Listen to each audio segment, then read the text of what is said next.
Hello, my name is Gracie. With the increased popularity of our self-defense system, the time has come for us to introduce the first series on the basics of Gracie Jiu Jitsu. I feel confident that the simple techniques that you will learn on these videos will increase your effectiveness on self-defense.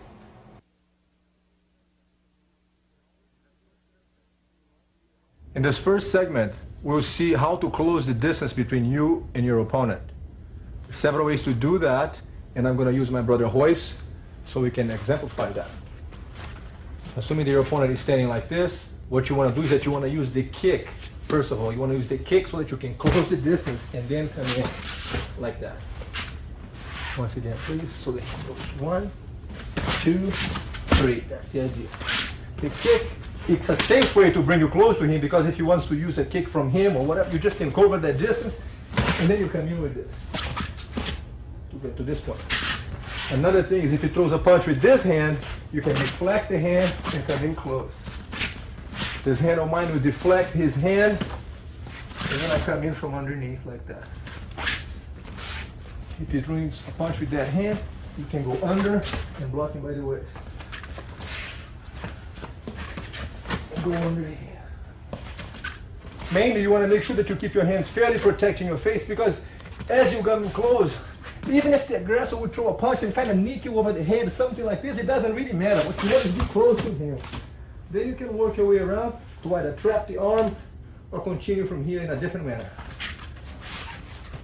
If, for example, if you just would keep your hands in front of your face, throw a kick and come in, this is not going to be very harmful because there's not much space for him to hit you with this. The idea is to eventually get to a hug position. One more time. 1, 2. Even when boxers, in the middle of the fight, they find themselves in a situation of being in trouble, the main idea is to go for the kick. That's what they're going to go for. They feel safe here. That's why the referee has to come in and break the hold. Because from this point, it's going to be very difficult for another person to hit you from here, even if he's got his space. It's hard to do much. So that's what you want. Get him in a hug tight.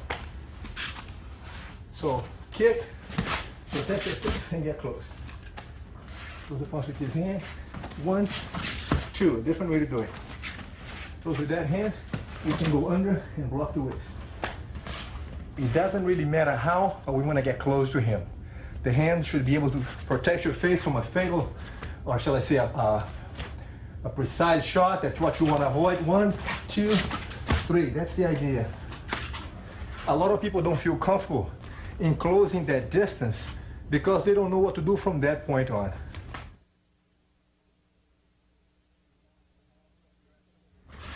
We'll now address some ways to take the opponent down once you get to the clinch. 1, 2. Once you get to this position here, my hand will trap his arm. I'm holding by the elbow because he could be without a shirt, so it gives me a better grip if I grab by the bone here on the elbow. The second hand is on the waist. My feet are planted in base like this. His leg is right inside of my leg. He can't kick me on the groin because I'm too close to him. And from this position, my back leg is going to step through in front of him. My hip will step across, and as I put my head down, I'll flip the opponent this way. Once again, please. So when the person throws a punch and you got to this position here, remember this hand holds him from running away from you at this point. You want to stay close enough that he can't hit you with the groin, with the knee on the groin.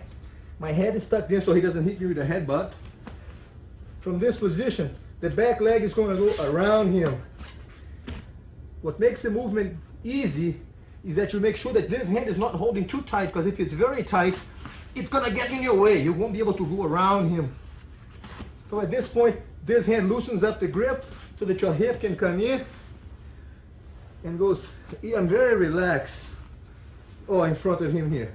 It's not to muscle with the arm strength at this point, but instead your head goes down to your knee. My position is very relaxed. And from here he goes down this way.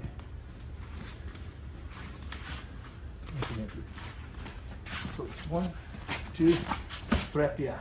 Make sure that you trap the arm here, over his arm.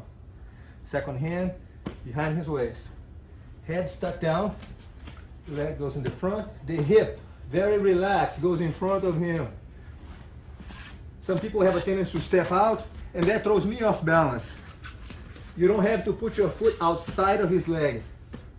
You can just put your foot right here, so both feet will be lined up with his foot like a square. 1, 2, 3, 4. Right there. From here, you bring your hip in, and my hip is what's going to lift him up as I straighten my legs up. There's no arm strength on the movement. 1, I'm relaxed. Oh, as I put my head down, and fly over. All right. Okay. Another way to take your opponent down when you go for something like this is that you're going to find yourself behind him. From here, because I'm holding him by the waist, it's going to be hard for me to step in front of him at this point. So what I want to do here is that I'm going to brace his foot and sit back with him, end up on top of him at this point.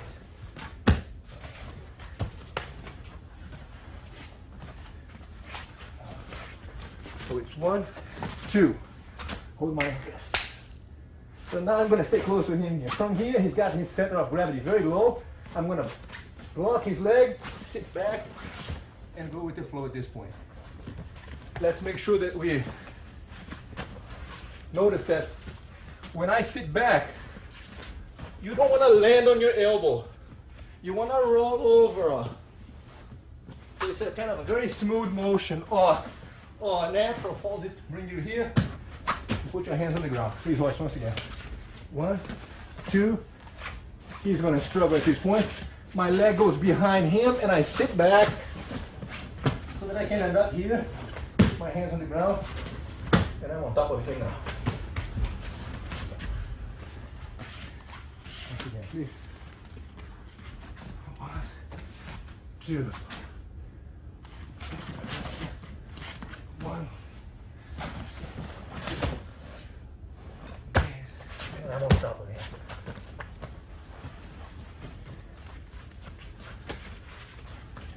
If I do this and I get close to the guy, he's struggling and ends up facing me like this, you could also, just by holding your wrist, bend him back and then go on top of the opponent like this.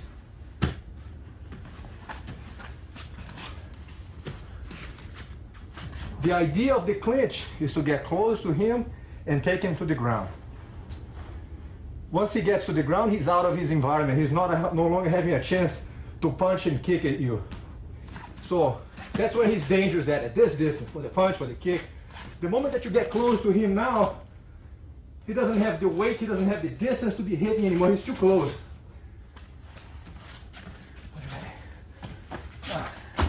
Now they struggle, everything else happens, but he doesn't have the powerful spin. He can't hit with the knee, I'm too close. Headbutt, I'm safe. The punch with his hand is too close. Hold here, and you can bend him back, as I said. It doesn't matter how he's going down. That's what we're going to. Whenever you throw the opponent on the ground, the purpose is to try to end up mounted on him. So 1, 2, from here he's resisting. Down they go. In base, to establish a position on top. 1, 2. He's resisting. You could stay here, or you could go to the mounted position, which should be your objective in a fight. Assuming that your opponent is heavier and stronger than you are, you don't want to keep the distance of a punching and kicking with him, because if he's more powerful, he could punch and kick harder at you. That's why we feel it's so important that you're able to close that distance effectively, so that you don't give him a chance. He weighs 320 pounds, 6'8". If I'm trying to punch him, he might have a chance, one good punch and knock me out. So that's why I don't want to stay at this distance with him. The safer for me is to stay close to the guy any way I can.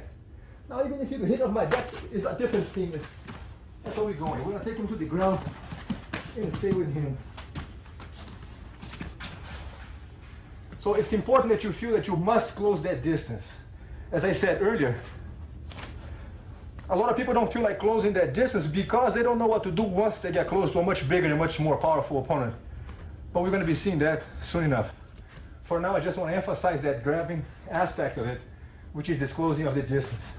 You are far away, so he can't touch you from this point. His hand can't reach me, and his foot can't touch me. Knowing that, he knows he has to get closer. That's when I come in with my move and grab him here. So the whole thing is I'm playing with the distance at this point. The hands can get me, but that's what you want. As I said, there are several different ways to close that distance, and this is just a basic ways to do that. And more importantly is that you have to feel comfortable enough with the idea of going in for the clinch and just feeling confident on the idea. Even if you just do something like this, like the boxers, they don't kick or punch back, they don't kick back. But if you're just like this and the guy throws a punch, now from here I can get close and then wrap the arm. Capitalize on the distance factor, that you stay close, he can't do much from here.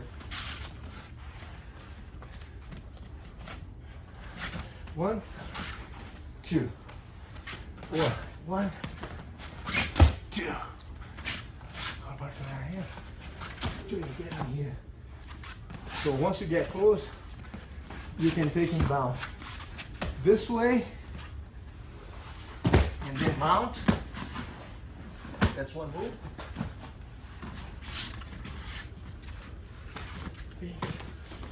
You can take him down this way and then end up mounted. How would you do it?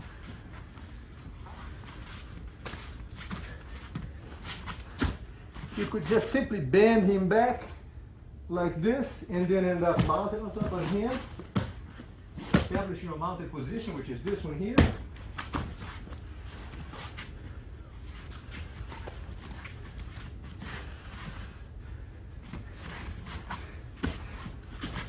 Or if he's pulling away from you, then I feel that I can't step in front because I would lose my balance. If your opponent at this point is dragging me that way, if I step here, he'll throw me off balance and I'll lose my movement. So, when I feel him pulling back, my back leg, and then I'll be mounted again.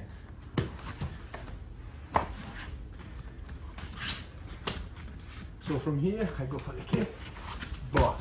If he's resisting that way, the back leg will hook his leg, put him on the ground,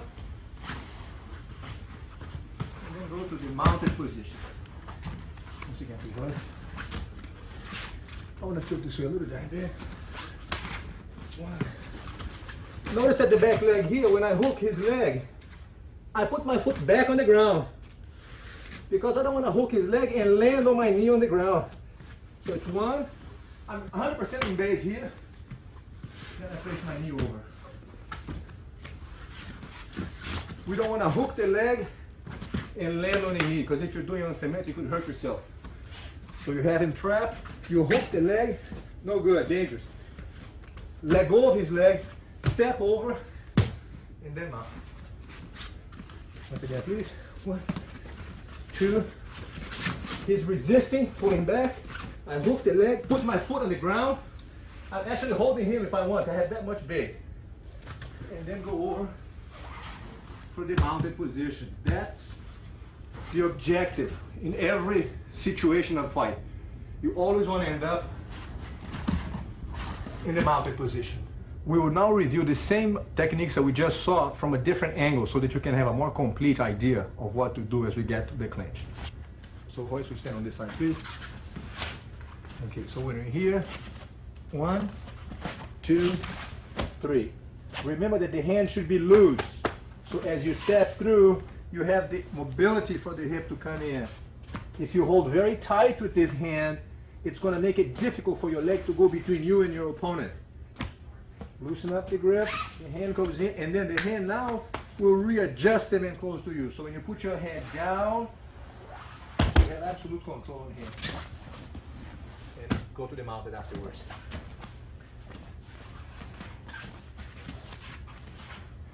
So the kick to make him flinch. 1, 2, 3. Get a hold, yeah. Step through, The hip comes in. Relax.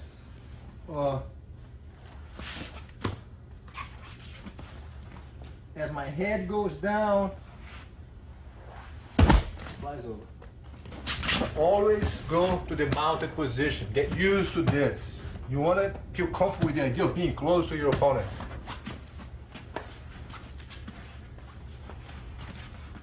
Another takedown is when he throws a punch with this hand, you deflect the hand and get close to him here. He might struggle at this point to just establish a base, and then when you brace his foot and sit back, that's what you're going to. And again, spread your hands to end up in a mounted position. Please observe that in this position here, when you brace the person's foot, you don't want to pull him over your chest on top of you. That's not the idea. The idea is to bring him next to you, folding your arm under.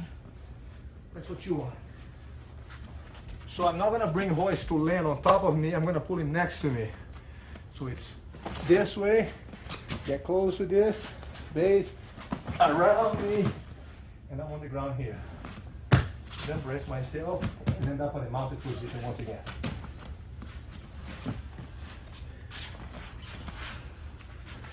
One, two. That's what I want. So a little bit base. That's the move. End up on the top position again.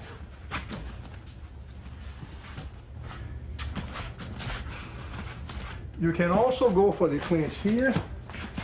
And as the person straightens up the body, you hold your wrist and bend him back so that you can end up on top mounted. Be sure to let go of your hand behind his back so that you can protect your face as you go to the ground. Because if you keep holding the grip, you might end up hitting your head on the ground. Again, ending always on the mounted position.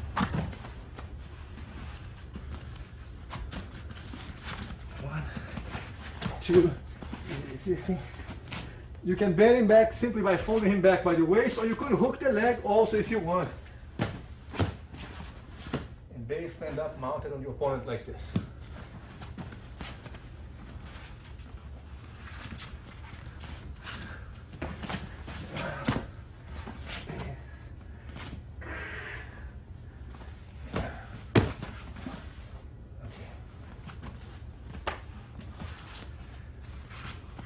Now the kick. The idea is to aim at the opponent's leg, right by knee height. If he moves back, your kick is going to be used as a step so that you can use that to close the distance. If you stay here, you're going to hurt him on the knee. So I'm doing this, two, and then holding the waist. Try to take him back this way. If he's moving back away from me, I might bring my hands underneath him and still bend him back with the leg. And again, end up on the top mounted position.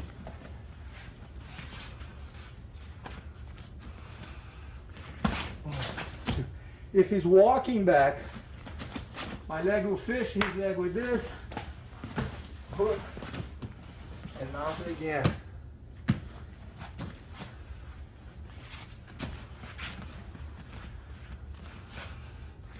One, two, three. If I'm trying to go for this hip movement, and as I go for the hip, the man starts to walk away, I regain my position, establish my position, and try something else.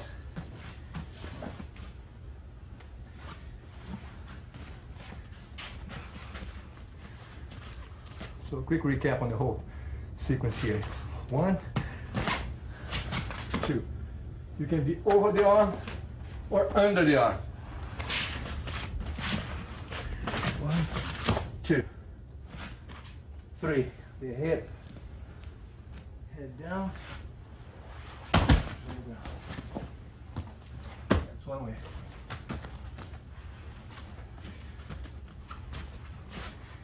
Throws a punch with this hand, deflect the hand, come in here. Now, my leg goes behind. And then mount it and then move up and right here.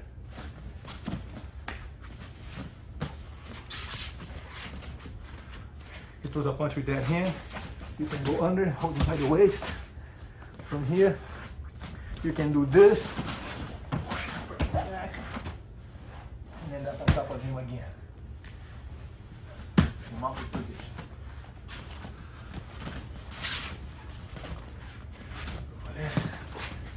Get to this position here. You can either just bend him back and end up on top of him. If he turns around, finds himself in this position, 1, 2, 3, over here. End up with the guy in this position. Okay, now we're going to see a sequence of these techniques that we just saw at pretty much full speed, so that you can have an idea of the different options that you have to use the techniques that we have just, explained to you.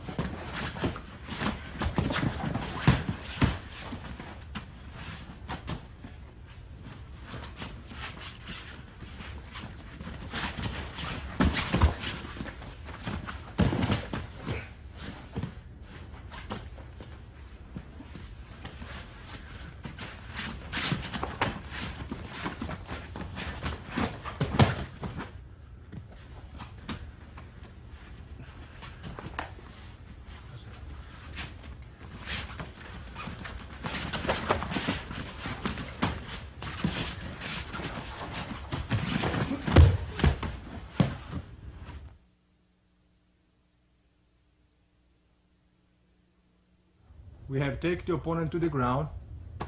Now we want to find, good ways, effective ways to keep him down here. If you just stay like this on top of him, he could grab you by the chest like this and simply throw you out of here if I stay stiff as a board. So what you want is be able to, number one, relax so that you can avoid that. In other words, you don't want to give him a chance that there's no resistance. I don't want to be stiff that he can push me out. Instead, I'm going to relax my body and my arms are going to drive through inside of his arm. So he doesn't have a chance to develop the power of his move. I'm always going to be deflecting that. So he tries to push me out. I want to bring my hand through as if I'm swimming inside of his arm. This is the kind of motion you want. Like this. Always keep one hand on the ground. So as you're doing this, you have the base and the balance of using the ground in your advantage. That's the move you want. So as a drill, you can go from here and just do this kind of movement. Just do this. That's what you want.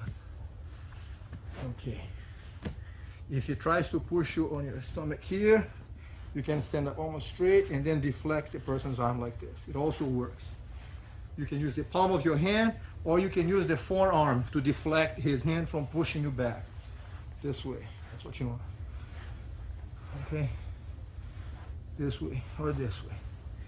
If he tries to work on your knee by pushing your knee down with his hand, without using the thumb, you reach for his wrist and just deflect or disarm the hand from pushing your knee away. That's the move you want. Other side, just bring the hand up. So that before he starts pushing, your hand is already anticipating that and disarming his hand or the elbow from being able to push your leg away.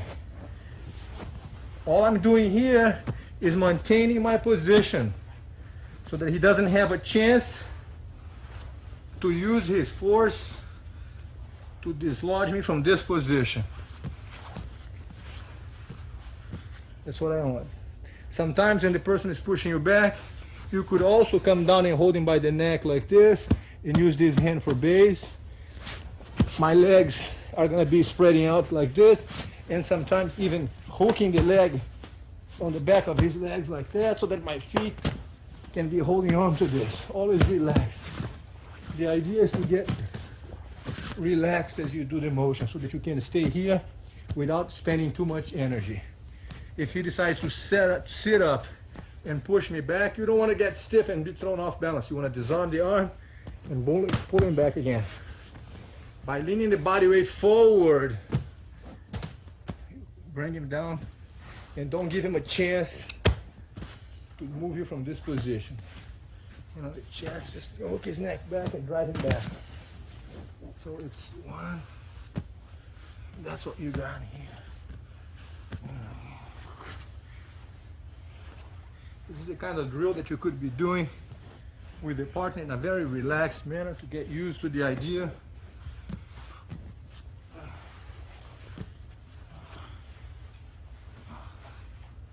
Otherwise, pulling back, other side. Base. Push the elbow here. The hand disarms the elbow. Yes. He could also think about turning at this point.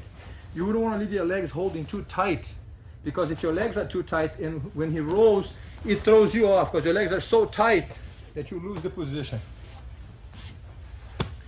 What you want to do here is as soon as he starts to turn, open your leg a little bit so he will turn, and you just let him turn and he stay underneath you. Other side, the same thing, so that you can always stay on top of him. But the legs should not be trapped underneath him. That's the move right here.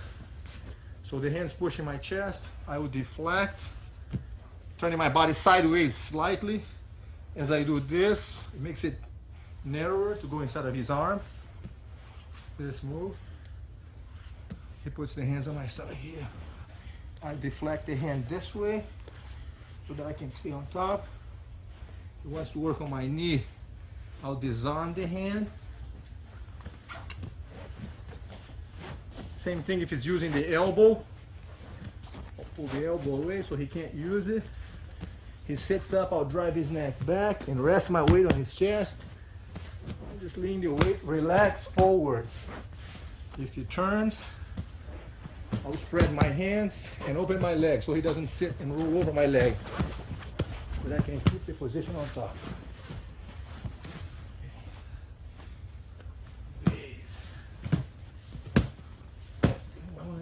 Stay up, just kind of ride along with him, then deflect the hands. Always thinking about keeping your center of gravity here. If you start pushing him to the side, I want to hook his neck with one hand and drive the hand inside, just kind of hooking him behind his neck. Push to the other side, the hand goes behind. Then work your way here. Use him for support. Grab onto him, use the center of gravity. My weight is here. My knees do not necessarily have to move all the way up. Always, or stay all the way down either. I want to ride the opponent. I want to kind of adapt to whatever is necessary, as if I'm riding a wave. I want to just, if he pushes that way, I want to be relaxed, bring my arms inside. My idea is to be very loose. That's what I want. There's no resistance. I just want to kind of ride along. Disarm the hand.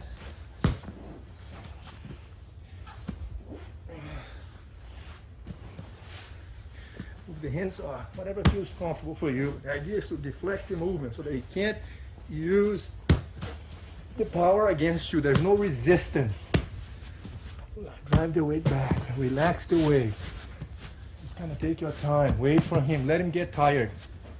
In a real fight situation, the opponent is going to get so excited and so nervous about being down there that he's going to try to muscle his way out.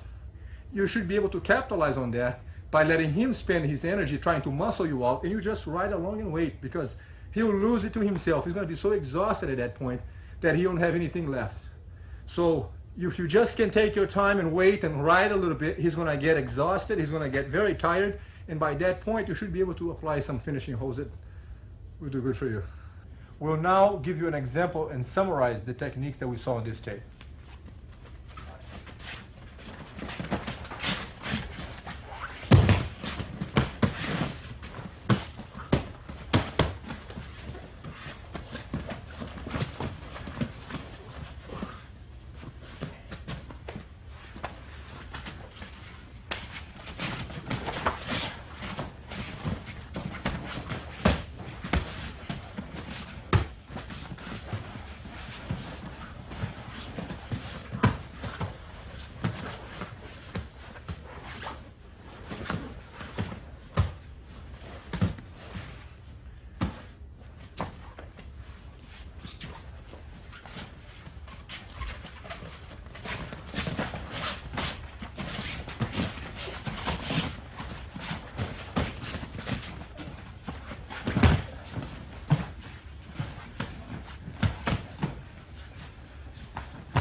In this segment, I will show you how to escape from the mounted position.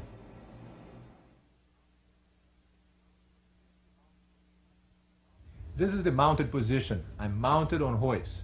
It happens to be the worst position for a person to be in a fight is down here.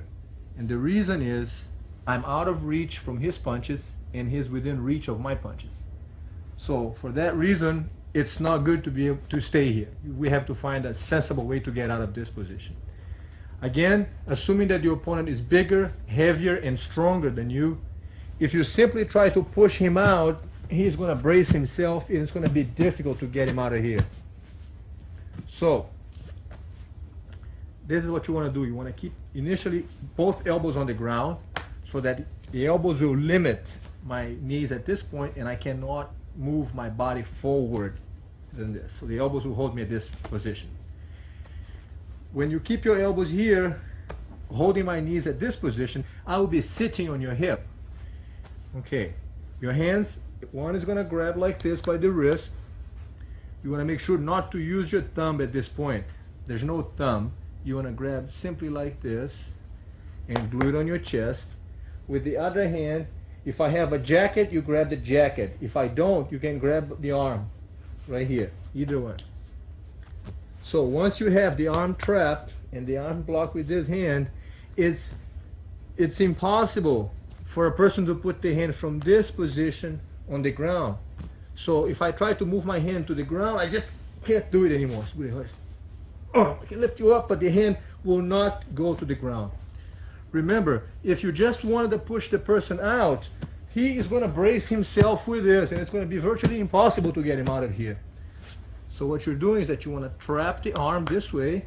The hand confirms the arm being held in with this position, and your foot is going to trap my foot, like that, from the outside. Foot traps my leg just like that. Okay? So the arm's strapped, back of the arm here is strapped, and the foot is holding my leg. With all my right side blocked like this, what you want to do is slowly lift your hips straight up. Okay, because I don't have the hand to brace myself, I will fall. Once again, please. The same technique will apply if the person is trying to hold you by the neck like this, strangle your neck. You get his wrist, second hand comes in here, always keeping your elbow inside of my leg. Trap the foot to the same side of the arm trap, so everything is on the same side is blocked, so that I can no longer reach out with my hand and prevent myself from falling. And as you lift your hip up, my hand is blocked, and I'm out.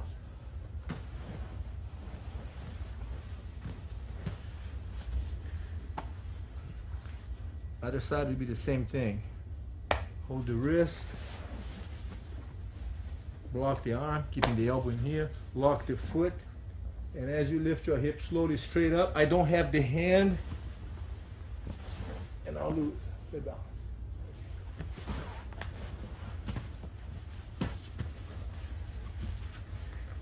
If the opponent slides the knees up here under your arm, he puts himself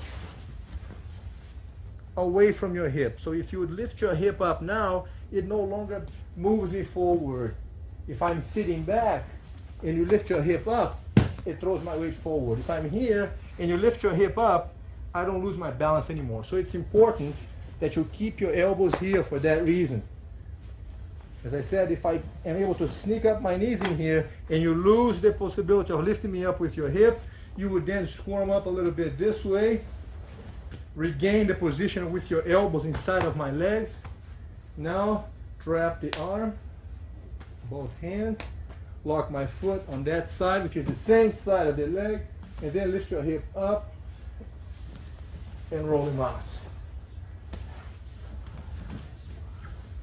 Other side, please, hoist. Hold the arm this way, lock the foot, lift your hip straight up, and I don't have the hand, and I'm out.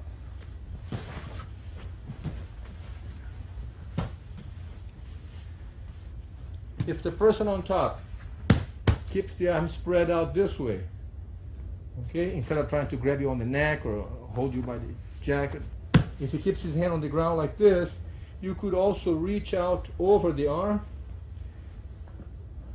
and wrap the arm this way. So now my arm is stuck in here. Hand again holding by the bony part of the arm here by the elbow so that you have a good grip.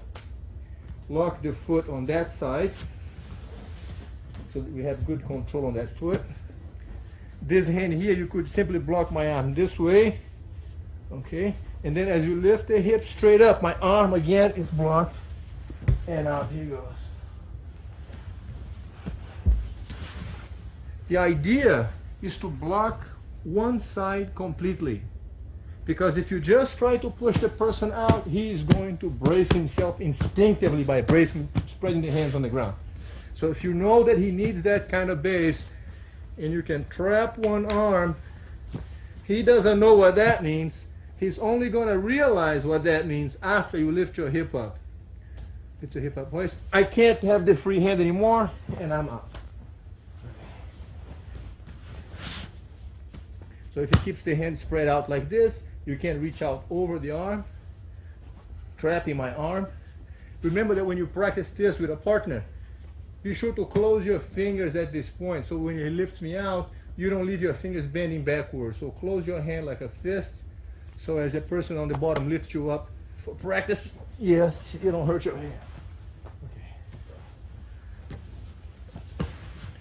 If the person's got the arm across the neck and he's squeezing your neck, the idea is the same, is to trap the arm, control the elbow here, behind the elbow, lock the foot on the same side, always the same side, the arm and the leg on the same side, to make sure that I cannot step out or brace myself with the foot or the hand on that side. So as I lift the hip straight up here, my arm is blocked, and I'm going. Other side, please. Trap the arm, lock the foot on that side. There you go. It's always the same side. And then lift the hip straight up. My arm is blocked, and it's gone. When you roll the person out,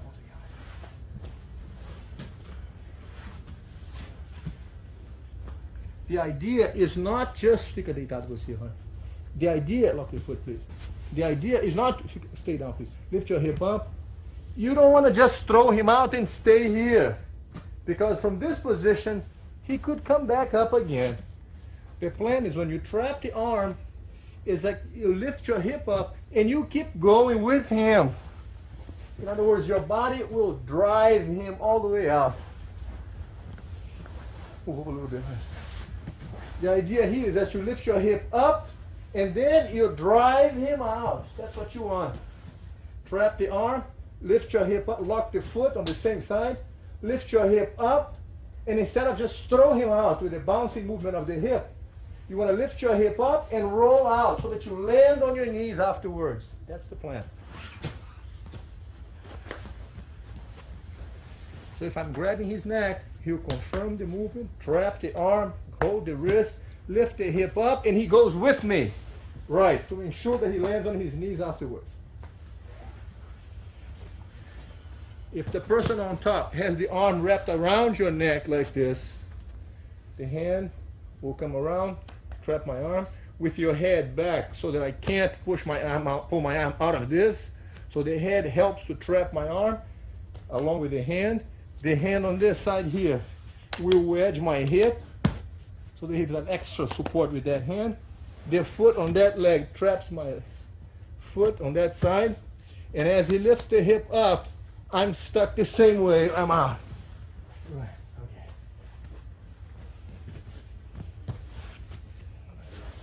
He's got your neck here. You confirm his grip. Make sure to use your head back so my arm doesn't get out of here. Doesn't come out from underneath your head.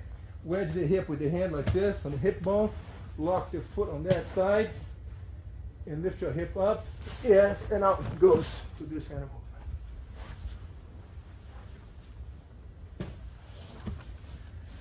It's got holding tight, it doesn't matter. Trap the wrist, lock the arm. The movement should not be with the hip throwing me to the side. You don't want to roll the guy that way. That's not what you want. Make sure that when you trap my arm like this and lock my foot, lift your hip straight forward. That's the move you want. Then he rolls out. Okay. You have the leverage when you lift your hip straight forward. You don't want to roll him to the side. Once again, please. Confirm this. Lock the arm so that my knee won't move up. Lock the foot on the same side. And as you lift your hip up, impossible to stop. Right. Make sure that you always end up on your knees afterwards.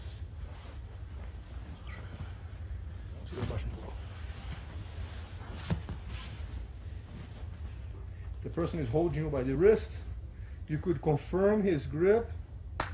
Even if you can't use this hand holding my arm, it's all right, because I'm almost committing to the move as I grab your wrist. If the guy is so much stronger, so much more powerful that you can't move a finger at this point, take advantage of the fact that he's holding your wrist, lock the foot, because if I don't put my hand on the ground, I'm going to lose my balance. So even if I would hold your hands like this, lift your hips straight up, the fact that I don't use my hands throws me off balance.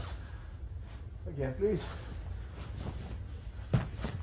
If you can confirm this so that you don't be at my mercy in letting go of the hand, so you don't leave it up to my decision to let go of your wrist and brace myself, it would be even better if you can make sure of this. So now if I decide to let go of your wrist and brace myself, I can't because my arm is trapped. So from this position, we lock the foot again, trap the wrist, confirming my grip. As you lift your hips straight up, my hand is trapped, and I'm going.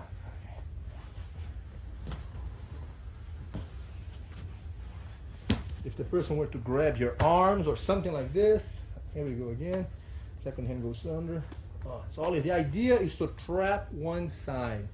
If you can prevent my hand from spreading the base and saving myself from falling, I'm out of here. So the trick is to hold the arm, keep the elbow closed so my arm can't get out. Now lock the foot, and as you lift your hips straight up, I don't have a hand anymore. That's what gets him off. Remember, only lock the foot on the same side. On the same side of the hand. So if you're trapping this arm and locking this foot, you don't want to have this foot locked also. Because if you lift your hip now, that back leg of mine could hook onto the leg. So if you're here and you have the arm trapped and the leg trapped and you lift your hip straight up, my other leg could save my balance. Could prevent me from falling. So you want to make sure to not not trap the foot on one side. So you hold here, lift your hip straight up. I don't have the arm, and I'm gone. Okay.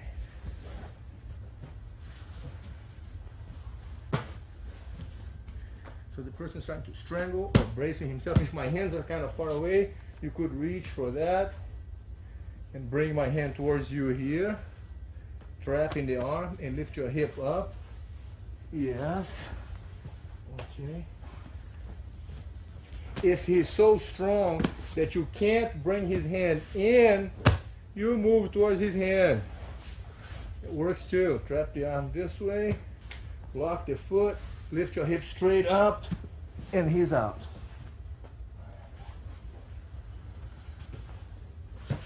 Other side. Once you grab the arm, he can't get the hand out. Lock one foot only, lift your hips straight up. Yes. Always end up on your knees.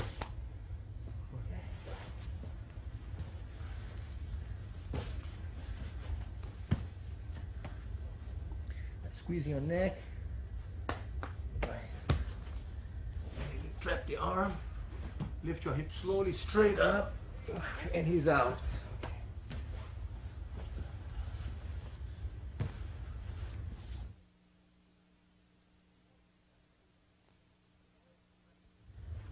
As you practice these techniques with your friend, you will see that soon enough, as soon as you start feeling comfortable with the escape, your friend is going to start making things more difficult for you. Go ahead, Royce. With this kind of thing. He now is going to start getting smarter. So as you do that, he might try to untangle the foot to brace himself from falling that way. Which is going to take us to the next way out, which is the elbow escape. Okay, lock your foot, please. All right. So if I'm here, and the person now makes a point of untangling the foot, when Hoist traps my foot, if I start doing this number, so he can't catch my leg. Okay, we're going to do the elbow escape, which is when your elbow goes under my leg, from here, bring your knee underneath my leg, hook my leg with your foot, put both hands on this knee, slide your hip away, and bring the legs around to put me in the guard. Once again, please. That's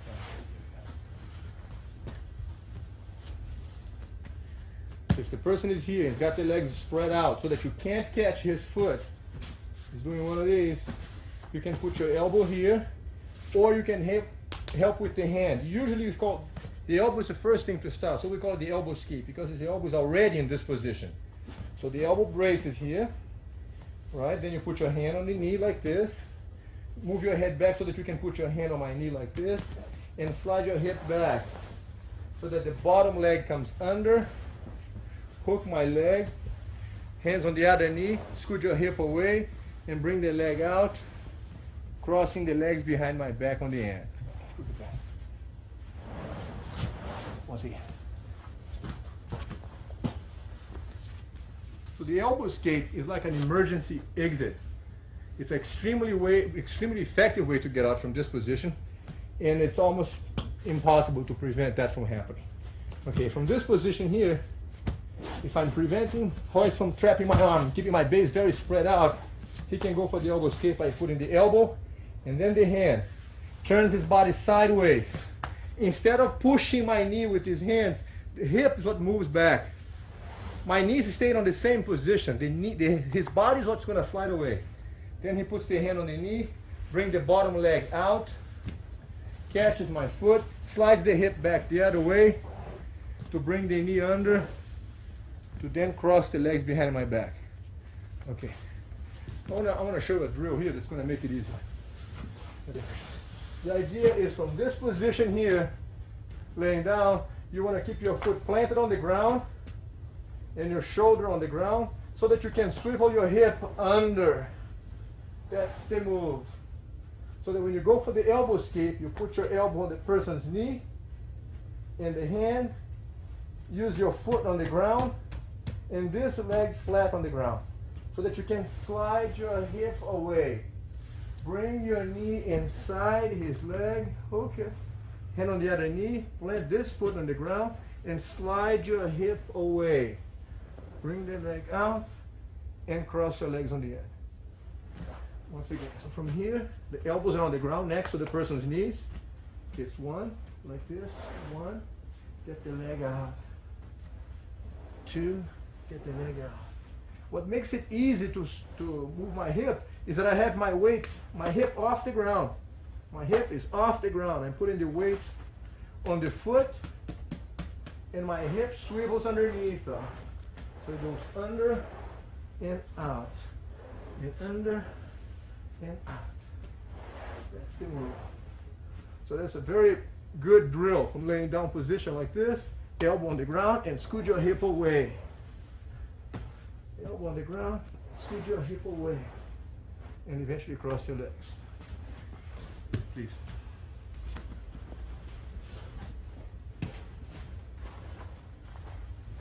So if the person is here, for the elbow escape, if I have my base spread out, you use your elbow, bring the leg out, and hook my leg. Stop for a second. If you don't hook the leg, the person on top will have a chance to mount again. So you want to make sure that you trap my leg so that I'm stuck with this. I can't get my leg out. Hand on the knee, back up the hip, second leg comes under, and always cross your legs on the end of the move. Once again, let's back it up.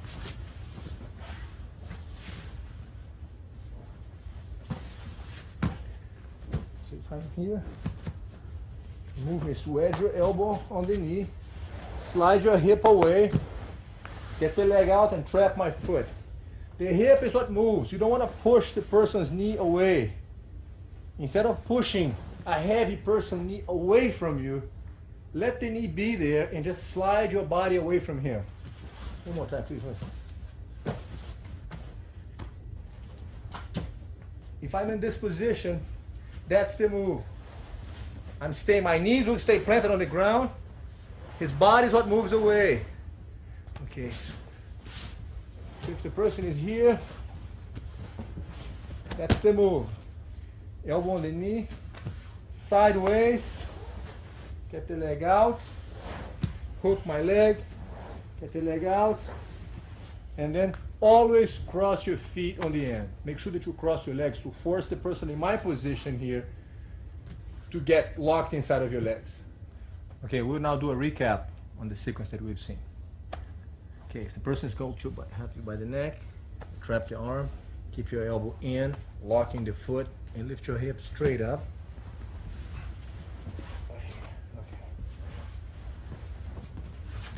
Other side, trap the arm, lock the foot, hip goes straight up, and here. Okay. As you can see, in this way to escape, when Royce traps my arm like this and locks the foot, he is on the bottom position right now, and as he locks the foot and lifts the hip straight up, he is now on top. Okay. And then we talked about the other way to escape, which is the elbow escape, in which he wedges the elbow on my knee. Instead of pushing my knee, he moves his body away, brings the leg out, traps my foot, hand on this knee, bring the leg out, and then cross the leg. The fact that I end up on top of him, apparently on top of him, does not necessarily mean that I'm in an advantageous position. The fact that I'm inside of his legs, it's a very good, advantageous, and classic defensive position for Royce at this point. So don't think that just because I'm on top means that I'm winning the fight. That's not necessarily it. Okay, let's go back to this again, please. So here I am on top because I'm sitting on his chest. Here I am inside of his leg. It's a whole different ballgame. Okay, once again. So from this position here, he wants to trap the arm, lock the foot. I can't get my arm out. As he lifts the hip straight up, he gets up. Okay. If I have my hand under his neck, he confirms the grip with that hand. The head goes back so I can't get my arm out. Wedge the hand on the hip, locks the foot on that side because it's the same side of the arm that is strapped. And as he lifts the hip straight up, I'm out. I spread my hands like this. He then can put the hand on my knee. He can use the hand with the arm straight like this, or if my knees are too high, he puts the elbow because it's a better wedge. Elbow with that arm and the hand on this knee. Turn the body sideways. Hand on the knee, get the leg out, lock the foot, scoot the hip away, and cross the legs. Let me remind you that the person that knows Gracie Jiu Jitsu is always with the advantage. So as you probably noticed at this point, when Royce traps my arm here and locks my foot to lift me up, he now is on top of me here and can take advantage of this position.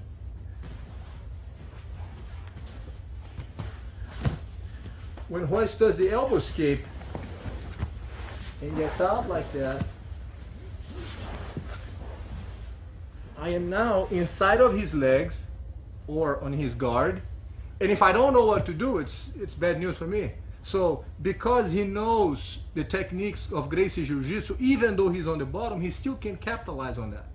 So the fact that he's on the bottom doesn't necessarily mean he's losing, or the fact that he's with the legs in this position, because he knows what he wants, he still can get me out and be on top and capitalize on this position also.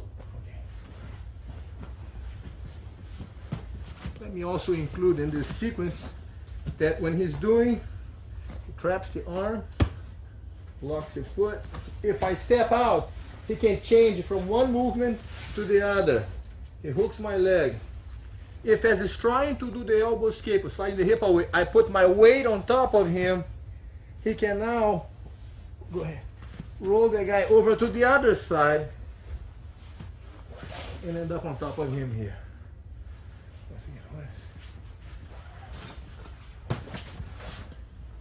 So he starts by trapping my arm, lifting the hip up. I block the move.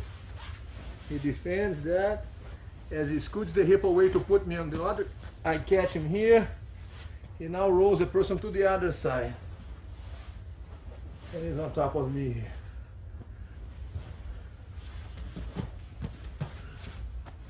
Other side. Whoa. Get over here. And he's on top.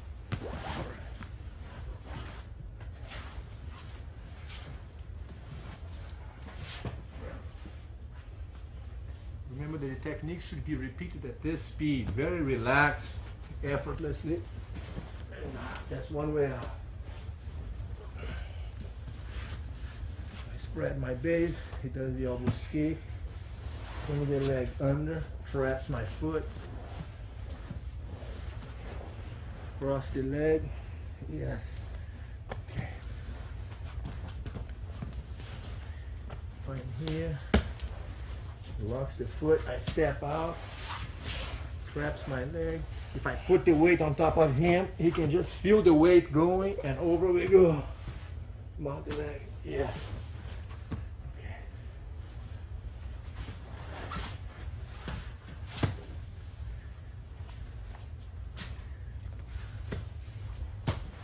Change it from one escape to the other escape. Hand on the knee and cross the legs.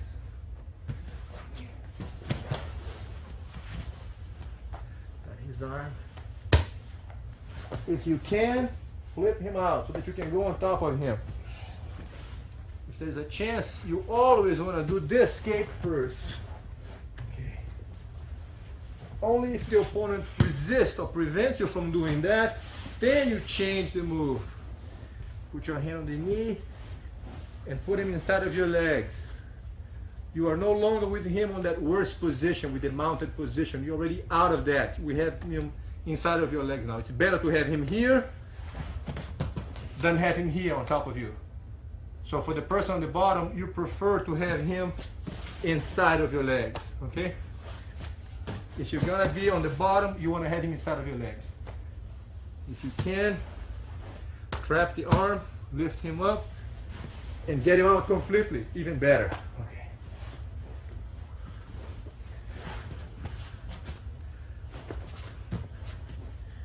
So if the person is here and grabs your neck and you trap the arm, and he now does this, he changes. As I hold on to his neck, he feels the weight. Changes to this.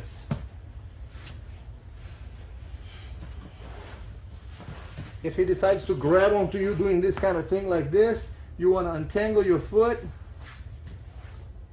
take advantage of this hook that I have, hold my arm, wedge my hip, and then lift your hip up, because if this leg is free, I lose control of the position.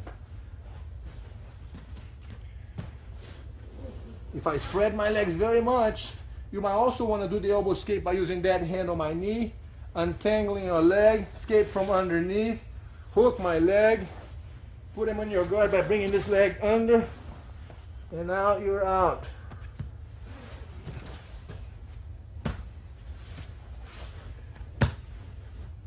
Same thing, please. Do this, bring your leg under.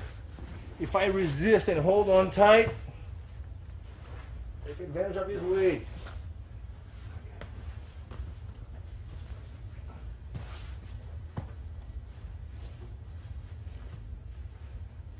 Lift the hip up, right, leg goes in, locks the foot.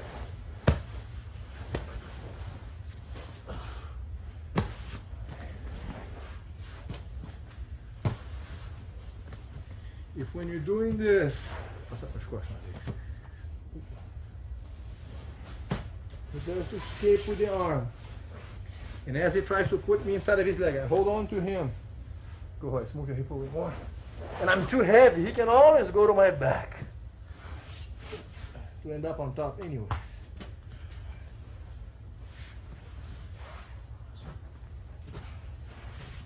So if I'm here or squeezing his neck, he locks my arm, traps my foot, lifts the hip, I step out, he does this move, moves the hip away.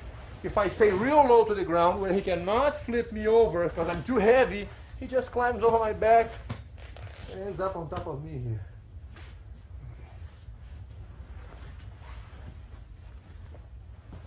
Your goal in a fight is to end up in this position.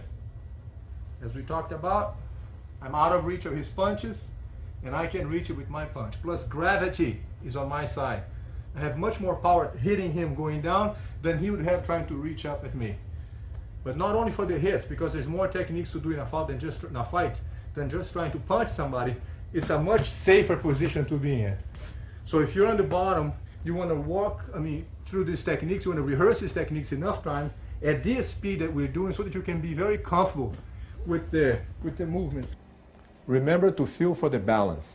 Repeat the techniques and they will become reflexive action.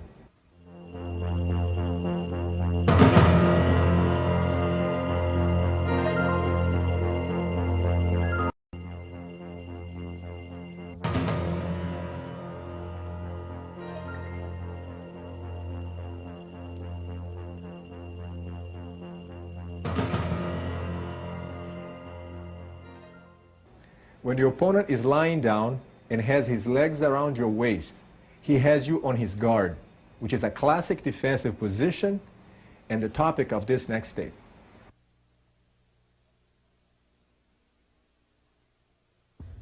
This is the guard position when the person has the legs wrapped around your waist. If you have to be on the bottom, you want to have the opponent inside of your legs like this. Just for the record, if you're inside a person's leg and the legs are not crossed, if it's just like this, you could simply walk over the legs and find yourself on the mounted position, which is the most advantageous for you. However, if the person does cross the legs and keeps the legs snug or tight around your waist, you can't just push him down. So what we're going to see now is how to escape from the legs wrapped around the waist. And the first thing you want to do here is to put one hand on the person's bicep like this, on your opponent's bicep, and then put your leg up. Okay? When you put your leg up, a gap is going to happen inside of his leg. So I put my leg up and my hand can now I turn my body slightly sideways so that my hand can go under, and I will wiggle my shoulder underneath his leg, all the way under the shoulder. From this point, my hand will reach out and grab the cloth. If he has a jacket, I'll grab the jacket. If he doesn't, I'll just hold over the shoulder. The idea is the weight of the leg is being carried by my body, not by my arm. I will grab the cloth,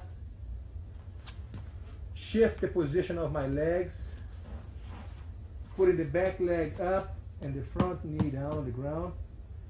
And from here, I want to drive his knee towards his head this way, so that I can then put the elbow on the ground and then let my weight come across the side, establishing a position at this point.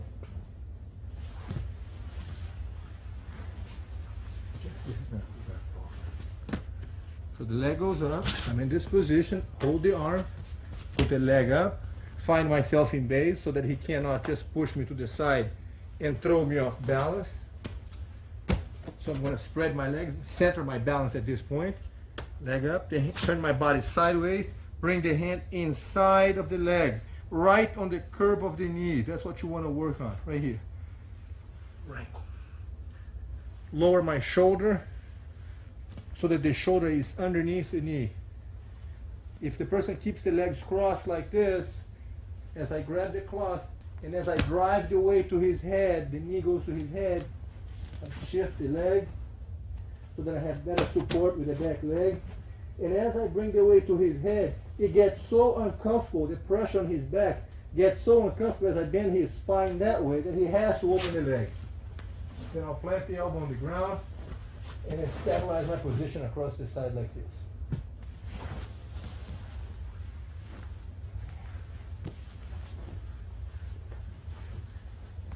So I fall in this person's leg. If the legs are not crossed, I'll just walk over. 1, 2, and set. If he does cross the legs, I will put the leg up, thinking of my balance, no rush, hold the arm. This hand goes inside of the leg, inside of the leg. I will lower my shoulder. Sometimes I will use my knee to wedge his leg here so that he can't go down while I'll slide my shoulder. So my knee is actually helping to put his leg up on my shoulder. Actually, my knee is helping. When I grab to this position here, I'll drive the weight forward until he opens the leg. Then I'll establish my base here and relax it this way or this way. Just take your time.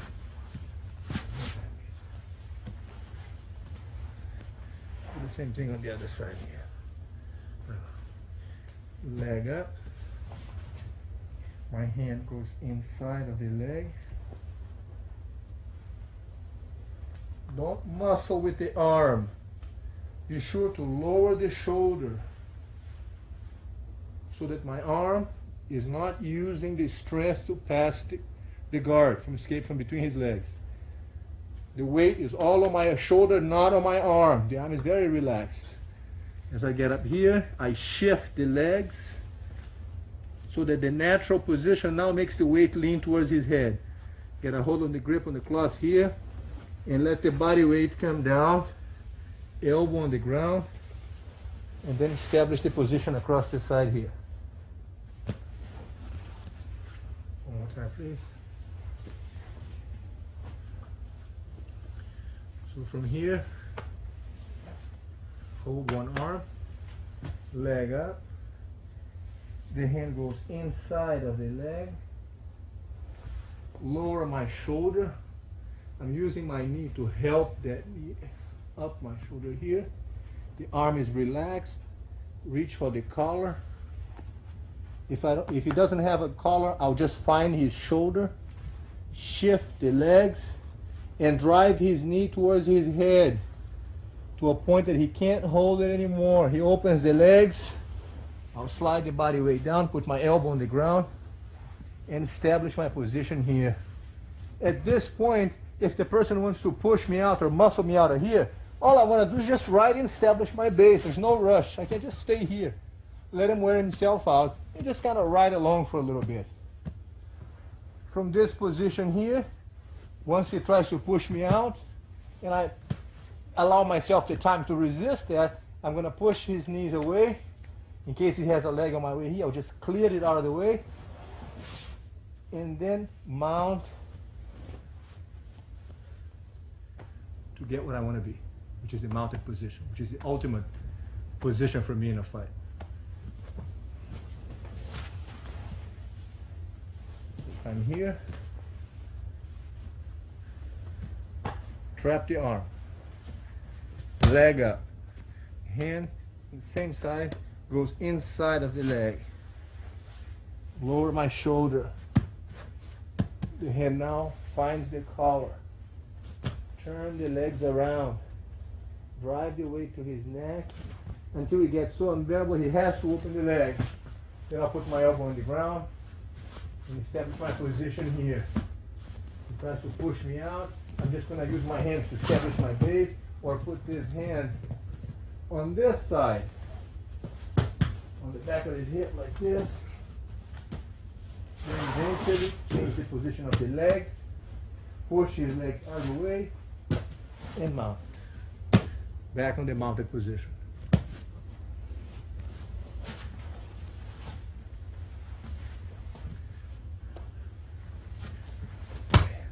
So as you see, the person can be on the bottom here. He could be doing a lot of different, chokes and different attacks and different arm locks and things on that line. Right now, I'm looking from the point of view from the person in my position who knows what he's doing. I mean, the person in my position here is the one that does know Gracie Jiu Jitsu. If the layman on the bottom, all the thing he's doing now is keeping the legs crossed, I'm finding a way to technically avoid that. So that's the idea when you find, when you find yourself in somebody else's legs, is to hold one arm, leg up. He doesn't know what to do here. He's just holding with the leg. I bring my hand inside of the leg, lower the shoulder, go around, go to shift the legs, and establish my position here to mount and keep this kind of base. That's what I want. From here, I'll push his knees out of the way and mount the leg. Okay.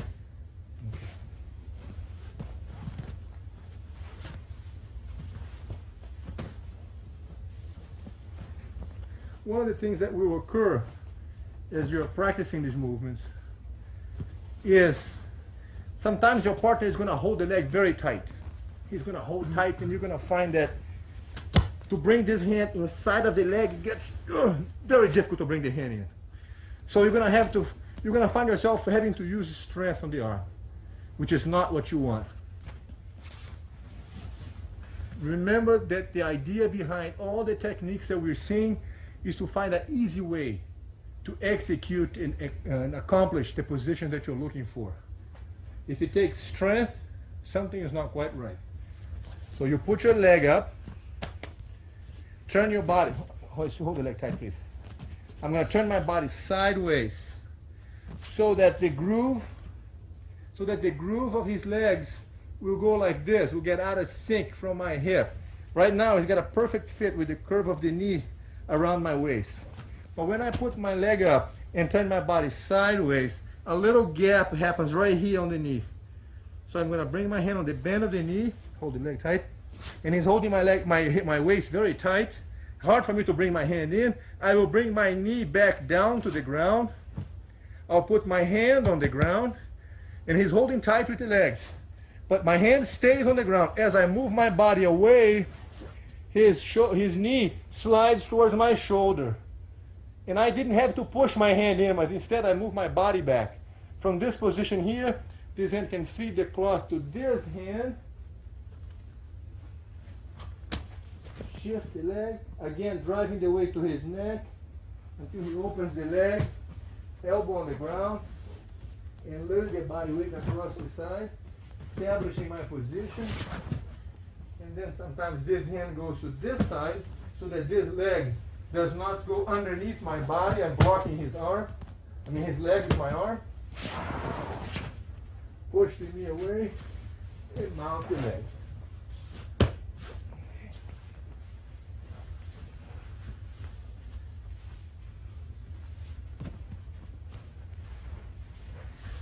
So if the person is holding the leg very tight, you want to put the leg up and turn your body sideways. So it escapes from that little fit, the tight fit that you have on the joint of the hip against the waist. When I turn my body, a little gap happens right here on the bend of the knee. Hand will go in. This much is okay. From here on, it's going to be difficult if he's holding very tight. My hand is going to be kind of tight to lower, yeah. And I cannot bring my knee under to help his knee to slide up. It gets very tight, very difficult.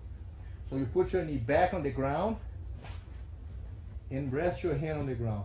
Be sure that you don't drive your hand in. It takes a lot of effort to do that. Keep your hand on the ground. Keep your hand on the ground and move your body back. Slide away from it so that the knee automatically comes up to my shoulder. My hand didn't push in. I just stayed with the hand. I moved my body away. But now his leg is here. The fact that he's holding on tight with his own legs makes the knee come up to my shoulder. The hand grabs the cloth, feed it to the other hand, walk around. I drive the knee to his head so that he has to uncross the legs. When he opens the leg, my elbow goes on the ground. Let go of his legs. I'm always relaxed. Establish my position here on top of him. Bring the hand back if it needs be. If he tries to push me to the other side, I can use my hands. The trick is to rest the weight on top of the person here and be very relaxed. Be sure that your weight is centered on his chest so that the whole body is real loose and he feels the maximum weight. The hand controls from this side to this side. And turn. In case his legs are on your way, you clear the legs out of the way, and then the foot goes over to bring you back to the mounted position.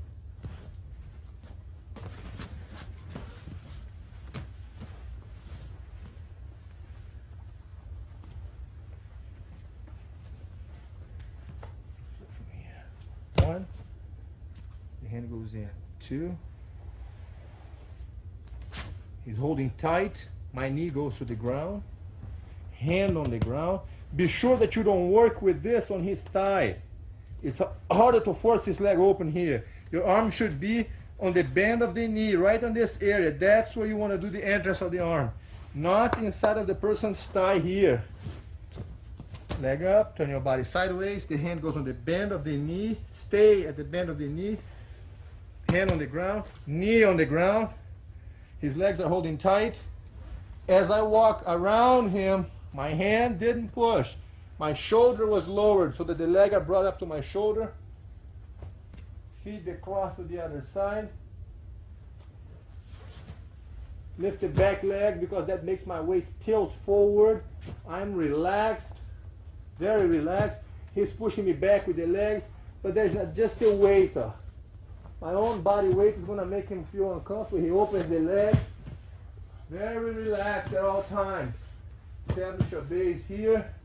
Push the knees away and bring the leg over to the mounted position. That's the goal, is to get to the mounted position. So for a little recap, trap the arm, put the leg up, and the hand will go inside of the leg. Remember to find a comfortable position to bring your arm inside. Lower the shoulder, the arm is relaxed. Grab the collar, walk around, let the weight slide down, and rest the weight on top of the opponent. That's what you want.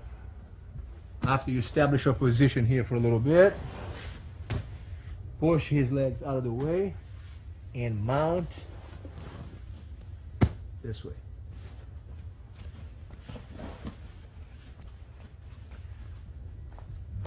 Sometimes when you're getting ready to pass the guard and you do this move or bring your hand inside, the opponent could just open the leg like this.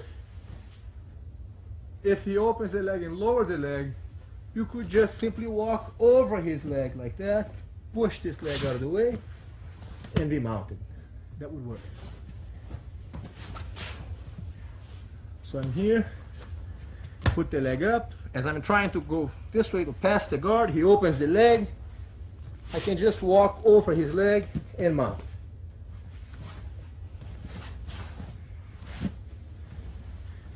Or I could be doing this. As I get lower to pass the guard here, he opens that leg and lifts his leg kind of high. So it's okay to let go of this arm, bring it inside of his leg, and totally change sides on him. To establish a base this way. Sideways we sit, push the leg out of the way, and back on the mounted position. One more time, please. So as you put the leg up to pass the guard, and the hand goes inside, as I get ready to lower my shoulders, he might uncross the legs and leave the other leg kind of high. My hand will go underneath it, across the side, down here, establish my position, push the legs out of the way, and back on the mounted position.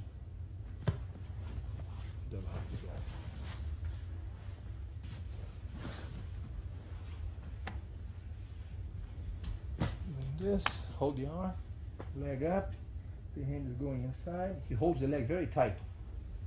I can't get any lower. Put my knee on the ground, hand on the ground. As I walk around and get to this, he opens the leg on the other side. My hand can go under and do this, lay across the side, clear the legs out of the way, and mount.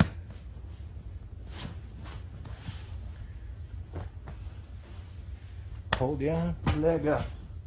The hand goes inside, turn your body sideways, lower the shoulder. If he opens the leg and leaves the leg very low, it's okay to just walk over. If the leg is low, it's okay to just step over with your knee here. 1, 2, 3, and mount.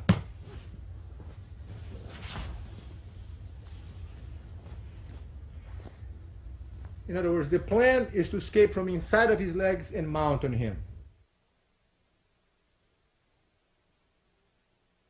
when the opponent is holding tight and keeping you close and holding the legs very tight and moving you out of balance, plus attacking your neck with chokes and things on that line, the option is to grab the cloth or hold the arms if he doesn't have a cloth and stand up. One leg, two legs. From this position now, I am out of reach from the arms for choking me from this position. So what you want to do is that you want to grab both collars with the same hand. When he uncrosses the legs, my knees will squeeze his legs in so that his knees are squeezed in and the feet are pointing out like that. So that my hand can go inside of his leg, lower my shoulder in, grab the cloth, and walk around, laying across the side, pushing his knee away, and bringing the leg over.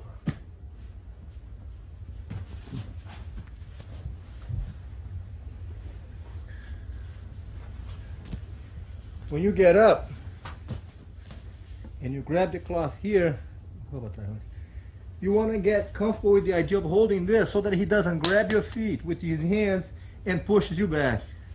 So it's like I'm riding here. My knees are bent. I'm holding the collar, and I'm going to keep myself, if need be, pulling forward. Pull myself forward so he doesn't push me back. I'm going to keep this position. If he keeps the leg crossed, my hand will go inside of his leg. I'll put my hand on the knee, and then I'll pry his leg open. Trap the knee with this. Grab the cloth. Walk around. And let my body weight rest on top of him. Elbow on the ground. Establish my base here. This hand again can be on this side, or if need be, we move it to the other side, so that we prevent this leg from going underneath me. Okay, my arm is on the ground, flat hand on the ground, under the leg. So I can turn sideways, push the legs out of the way, and mount the leg.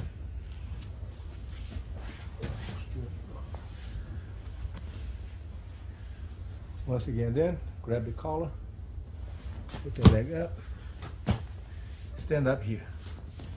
If you are in a comfortable base, look, the weight is on the legs, on my hip. I'm not muscling him. I'm in a comfortable stance here that the person can easily grab onto me here. I'm out of reach, he can't choke me. I got the collar with one hand. That's the move. The legs will come in and snug his legs this way. So if he grabs my feet and tries to push me back, I have the hands to support myself from falling back. And this hand will fly back. Grab the cloth. I want to keep this snug so that I can come down with this and keep the weight close to him. Establish my position. Change the legs. Push it away. And mount the leg.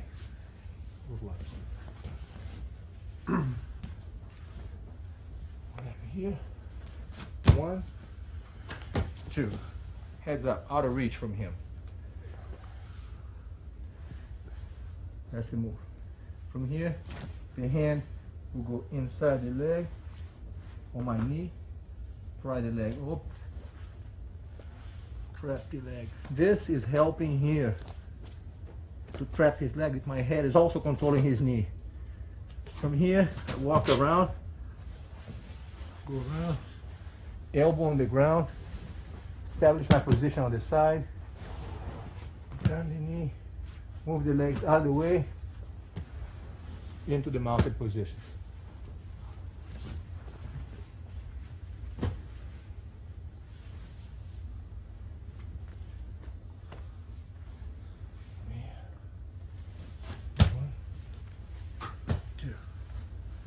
Grab the collar. This position. Base. From here, the hand. He opens the legs to try to push me back with the knee, but I'm riding along here. My knees are flex, are mobile. I grab the grip on the collar. The knees are squeezing in. Everything is controlled. This. This hand goes behind, keep it tight, grab the cloth, knee goes down, keep it tight, elbow on the ground, establish my position. The hand pushes the legs out of the way and mount the leg back in the mounted position.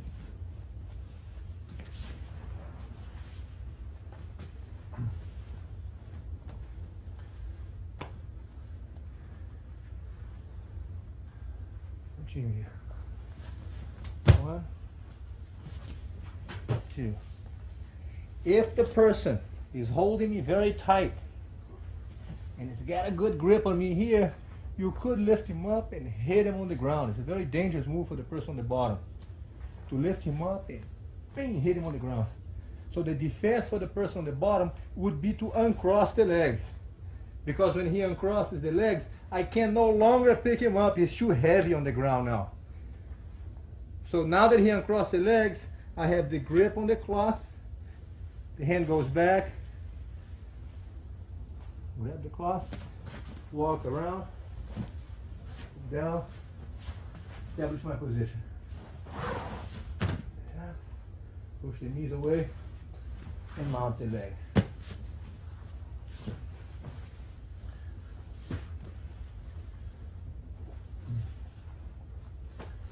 Here, grab the cloth. 1, 2. If the person drops the knee very low, you can just put your knee over. Elbow on the ground. Push the other knee away. Then you're in the mounted position. So I got up. He does this move, lowering the knee very much. My knee is already here. All I gotta do is put the knee on the ground, take advantage of that. Elbow on the ground, play the weight across the side, stay very, establish your position here. Then this hand pushes the knee away and mount. On the other side, the same thing. I got up, he lowers his knee. I don't want his foot to go in my hip, huh? We don't want to give him a chance to do that. So when I'm here and he lowers the knee, my elbow will prevent that leg from getting established here. My elbow will hold him off until my knee has a chance to slide over. Elbow on the ground. Drop the weight. Establish your base here. Push his knee away and mount the leg.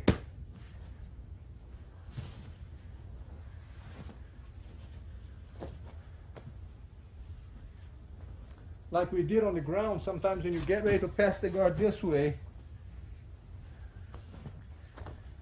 and you're going for this, he might want to open up the other leg. You can go under, grab the cloth, and change sides on him. Base, push the knee away, and mount the leg.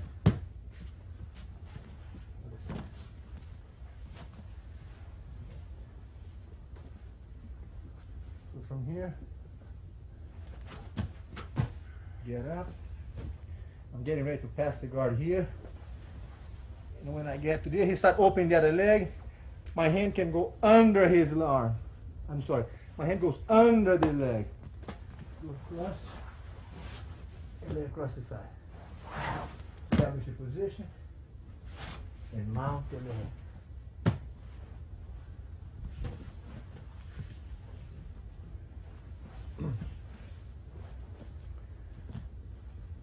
Remember that you should follow these sequences slowly and repeat as many times as possible, because getting used to do the techniques relaxed gets the mechanics, you get the habit of getting the mechanics of down, and that's what you want over and over, so that you can be very comfortable with this kind of calm sequence, with the calm repetition. That's what's going to develop in you the reflex. So as you increase the speed of the movement, because you've done it so many times, it's going to become easier for you to execute the moves. Fazer uma vizinha mais rápida aqui. Então, now we're going to do a sample of the same movement a little faster, so that you can have an idea of the alternatives that you might develop as you do that. So first I'm going to pass the guard on my knees. From here.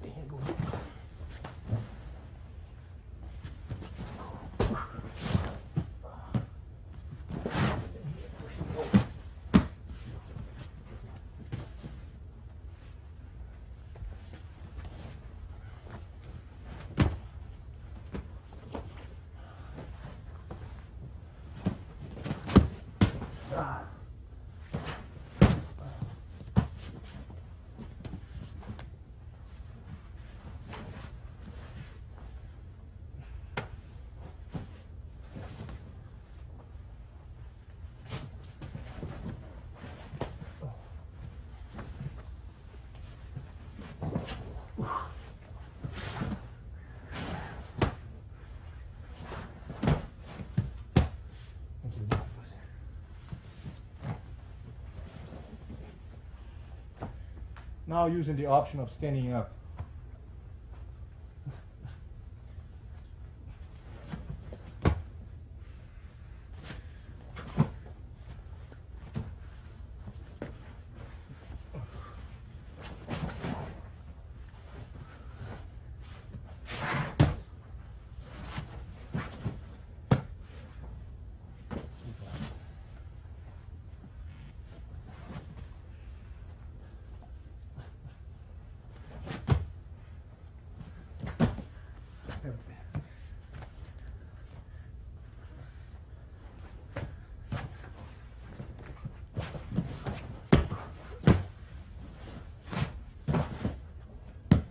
The headlock is not the most technical way to win a fight. However, for those who lack better technique, it's probably one of the most widely used finishing holds. Don't worry, I'll show you some great escapes now.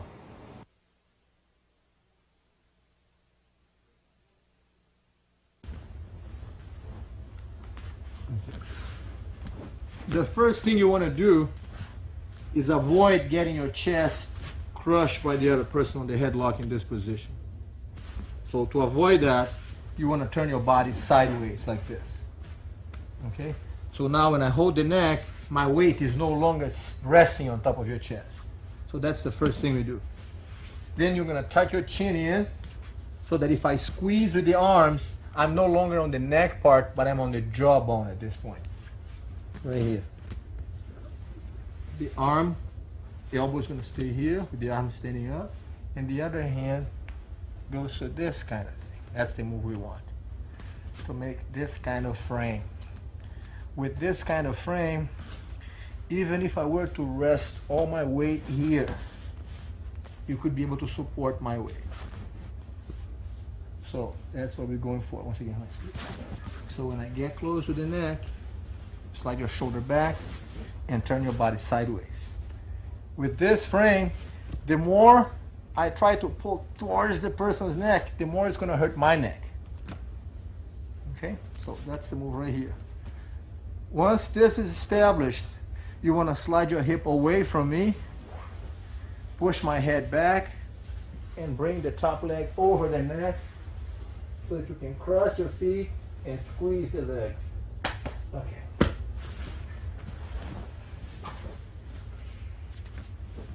Person gets close to you, you want to turn sideways and immediately set this frame up. The elbow should be resting on the ground here. He can't force it down because of the leverage that you have as a result of this frame. That's what you're looking for right here. Steady frame. It's a good idea to put the blade of the wrist against my neck so that the more I push down, the more it hurts my neck at this point. I'm holding the neck.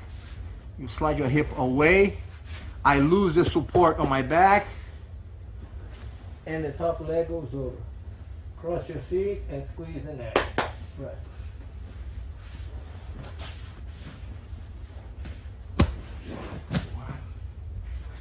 Cut the hip, the neck goes over, and cross your feet.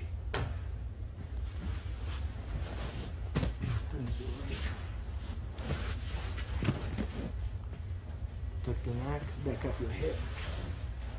Yes. At this point, it's important that you realize that the bottom leg should not be caught under my shoulder. Make sure that the legs are one on each side of my neck.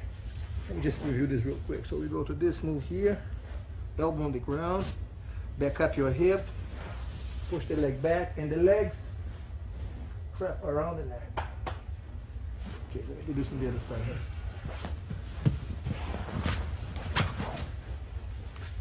So sideways, take a frame down here, slide your hip away, push my head back, and the legs will catch around the neck so that you can straighten the leg and squeeze the neck.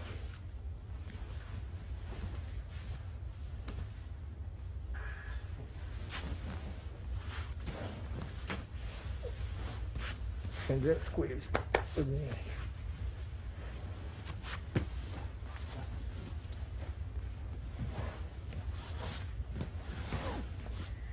If the person holds onto your neck and you bring the blade of the arm in front of my neck, making this kind of frame, but he is really strong and he holds your neck very tight, and then you move your hip away, bring my head back, but he doesn't let go of your neck. He keeps holding on.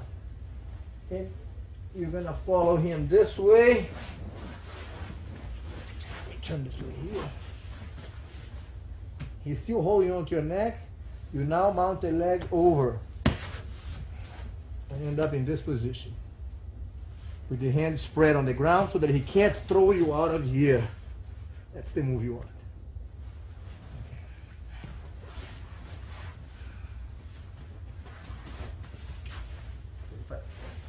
The aggressor grabs your neck here, you slide your hip away, push my head back, the leg goes over. He doesn't let go of your neck. Make sure that you use your hands on the ground for balance. The hand should be able to move around. The leg goes over. He still got you on the neck. Your hands are spread out so that he can't throw you out of this. Okay.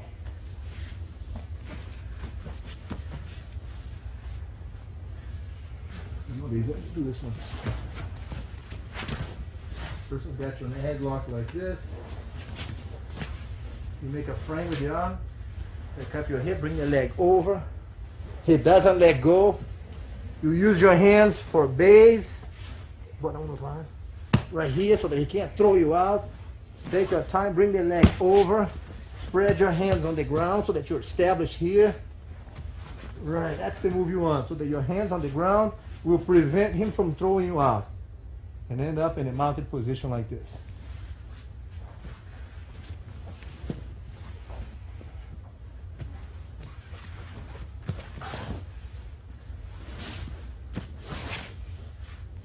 Even if the person were to keep their head down, if you hold your wrist and grind his face, it's very uncomfortable with my neck, so you'll probably be able to create this space. Then you slide your shoulder away, move your hip back, push my head back, the leg goes over, cross your feet, and squeeze the neck. Again, it's holding tight, grind the hand. It's very important, the grinding of the hand, of the blade of the arm into my neck. So that the more I push down, the more it hurts my neck. Very uncomfortable for me in this position. Scoot your hip away, push the head back. Use your hands for balance. Mount the leg. Base with your hands on the ground. And you are back in the mounted position.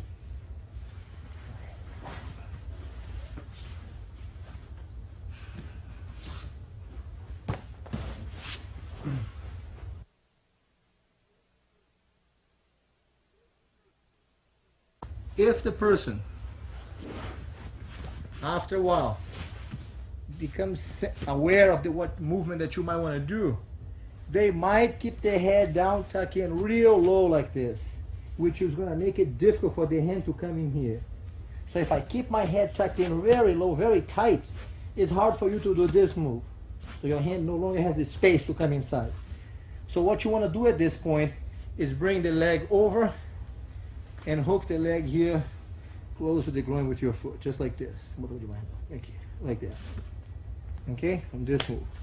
From here, the back leg, using this leg, you don't want to pull me back over that way. That's not the idea. It would be too heavy to pull the opponent over that side. What you want to do is just leave your foot here and use this hook as a support so that you can go with your knee up on the other side and end up on top of me at this point. Spreading your hands on the ground and rolling the person to this position.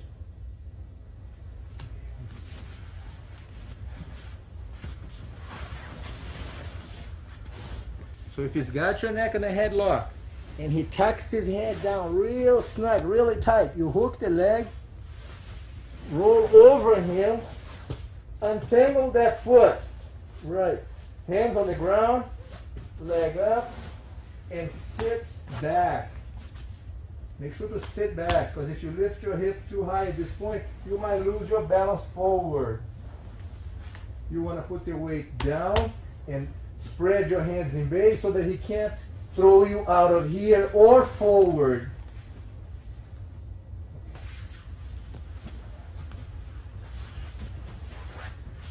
When you get to that top position, you want to make sure to establish your position. There's no rush. He's not going anywhere.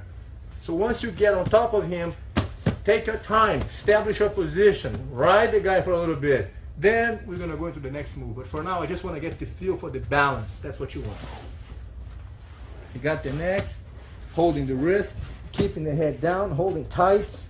You hook the leg, climb onto your knees. Use your hands for base. Always think about use your hands. Put the weight down so that he can't move around. That's what you want. You want to be able to establish your position here. So that your hands are controlling and you can't get out. Okay. This side. Got you here on the back. Hold it down. Get your head down. You hook the leg. Climb up. Untangle the foot. Leg up. Base. Right, and then the blade. See, okay. All right. Once again.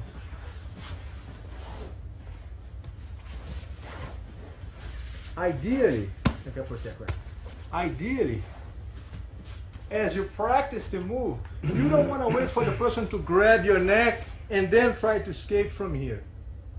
This is a fight system, so as I get close to you, you should start turning now. Go. So by the time I get here, you're already ready for the opponent. Huh? In other words, don't trust the person to come up to you, even in practice. When you say, okay, let me grab your neck, one sec. Don't let him grab your neck like this and start squeezing, and then you try to escape from this position. No good. So what you want to do is develop the habit of start turning right now at this point. So when the person gets here, you're already halfway out of it. Tuck your chin in, your head is protected, your neck is protected. I'm holding tight here, but the leg will come in. Roll over, untangle the foot, establish your base here, sit back so that he can't throw you forward. The arms are spread out, this arm and this arm.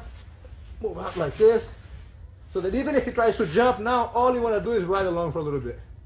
If he lets go and face you, you're mounted.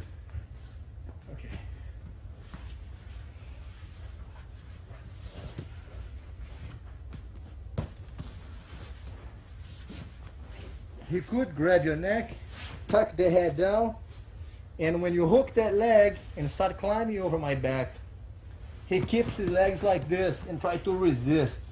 But now, the weight of your shoulder will force my arm back.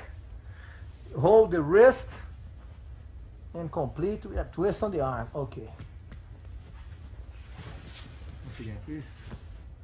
If the opponent grabs your neck and holds you here, you hook the leg, climb up, use your hands for base, always, so that he can't push you back that way. The weight of your shoulder goes towards my neck, forcing my arm open, and then cranking the arm back this way. It's a painful move, so be careful with each other's shoulder at this point. One, hook the leg, base. The weight should be on my neck with your shoulder. Right. Okay. Other side, please.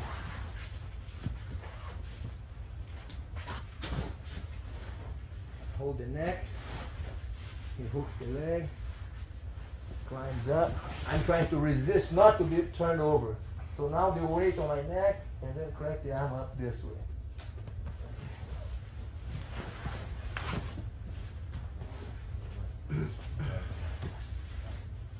Lift the leg, Like that. Yeah.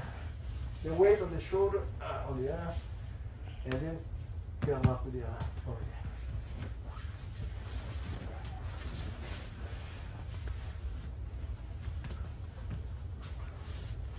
So if the person is here and is grabbing like this, you make that frame, elbow on the ground, scoot your hip away from me, push my head back, cross the leg, and squeeze the neck. If, once again please, if the same thing happens like this, well, slide your hip, push my head back. If I don't let go of the headlock, you come up,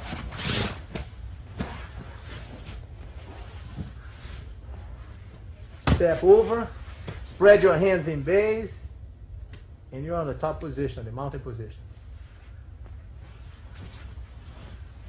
I wanna make a note of a point here. That when we are in this position, and hoist, hook the leg. I'm sorry. Make a note of this. When you're in this position, and hoist brings the hand around the neck, to do this, and scoot the hip away. Push my head back. The leg goes over. And I insist in holding this. 1 second. The aggressor is going to be so worried about holding your neck that you can pretty much take advantage of that. Notice how easy it is for hoist to move me around. See, you can put the guy wherever you want. He's so tight on the neck that you want to use that. You can move the guy around and then position him to wherever you want, because all he's thinking about is hold on to the neck. He's just, everything he's got is on the neck. So if you can be cool-minded enough about it, you can push your hands on the ground and carry the person wherever you want. I mean, you can just do whatever he's holding tight to the neck. You can capitalize on that. Right, and establish your position here. Always thinking about your balance so that you don't lose the position at this point. So take advantage of the fact that the person at this position holding onto your neck, you can move him around, you can carry him wherever you want. Okay. And yes, the headlock can be a painful movement. The person squeezing your neck, it can hurt. But if you tuck your chin in and protect your head down like this, even though you're feeling the pressure, it's not going to be as painful as it would be if you're not aware of that, if you did not know how to protect your neck. So it's very important that we develop the habit of, as soon as a person gets close to you, immediately you want to turn sideways. So if I could, I would say for you to now on, sleep with your elbows here so that you can use this as a guideline to hold me at this distance. And anytime somebody gets close to you, that's what you want to do. Develop the habit of protecting your neck immediately. So by the time they get here, you are halfway safe in this position. Then the hand goes across the neck, but I tuck my head down too close. You can no longer put your hand through here. Then we hook the leg. Right. Climb over. Right. Hands on the ground. And again, he can move me around anywhere he wants. It's easy for him to capitalize on that. Because I'm just holding so tight on the neck, he can carry the opponent anywhere he wants. Okay.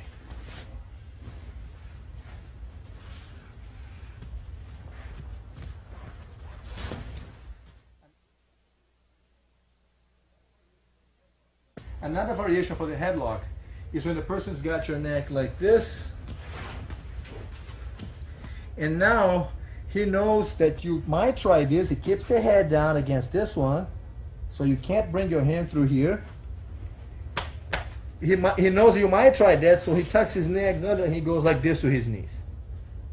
So his knees are very, tucked in, and the head is like a little ball. He's all wrapped up in here. In this case, what you want to do is that you want to go to your knees. Right like that. Put your hand on the ground back there. Hold my shoulder with this hand. And now as you sit back, you roll the person back over like this. Again, hoist carries me around wherever he wants. Mount the leg. And he's got absolute control in the position again. So I can't throw him out of this.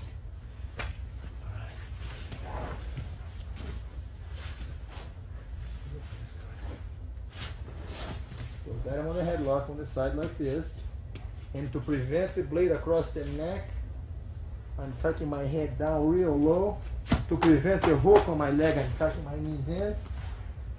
So he goes to his knees, holds my shoulder with one hand, kind of hugging towards him, put the other hand on the ground, and now he sits back, carrying him like a ball to the other side. shooting the leg over, spreading the hands on the ground in base, and again, easy to maneuver the person to whichever side he wants. Now, if I let go, he would simply be mounted again on the mounted position. Okay.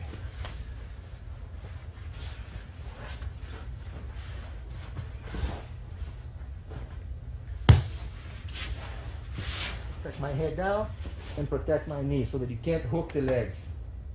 That's what I'm at. You can't hook the legs. Can't push my head up. Goes to his knees, hold my shoulder. As he sits back, I'm like a little ball, easy to lose my balance.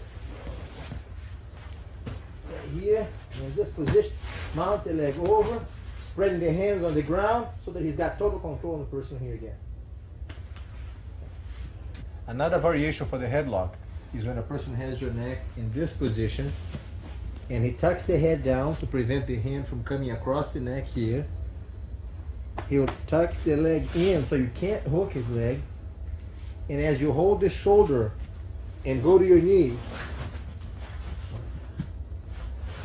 he will step back with his leg to prevent you from flipping him that way.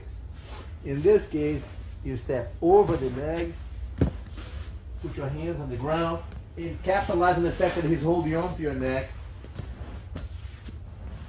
But you can now step over and end up in this position. At this point, I should make a note that even though I had him on a headlock, the fight is not over yet. That's going to lead us to another situation where you're going to be able to capitalize on this. Okay, so the fact that I had him on a headlock, he's no longer on the same dangerous position where he was before. He's now in a much more advantageous situation. Okay. Let's do some on the other side here. So if I have him on a headlock at this point, I keep my head down and tuck my knee in. So he can't hook the leg or brace my neck away. He holds my shoulder, goes to the knee, puts the hand on the ground, rolls me back, and I prevent that by stepping back. Now he's going to step over, hands on the ground, and walk back. So that from here, he can step over and use the hands to brace himself. Again, I got him by the neck, but he'll be getting out of this very soon.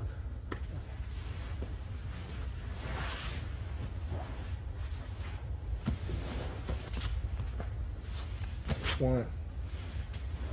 That's it. Elbow on the ground. Back up the hip away from me. Push the head back. Leg over. Cross the feet. And squeeze the neck. Once again, please. Place the ground. Back up the hip. If I don't let go, you follow me. Mount the leg, spread the hands on the ground, always thinking about your base. The number one thing is to maintain your base so that I can't throw you out of here. Very important to be relaxed and with your hands mobile so you can always put them wherever you need to for base. That's the main thing at this point, just to maintain the position. Let the person on the bottom try to get you up, but he can't. Let him wear himself out with that.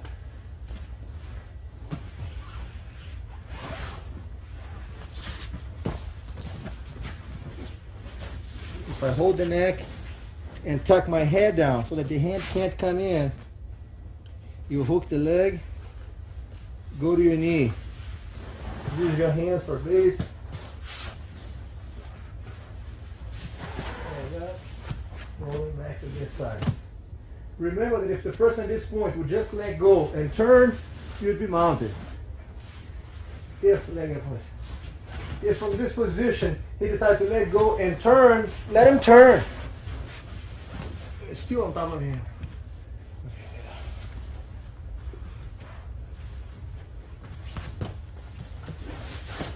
If I hold the neck and keep my head down, when you hook the leg, I keep my base spread out so that you can't come up. He goes to the knee and dives the shoulder on my neck right here. It's very uncomfortable.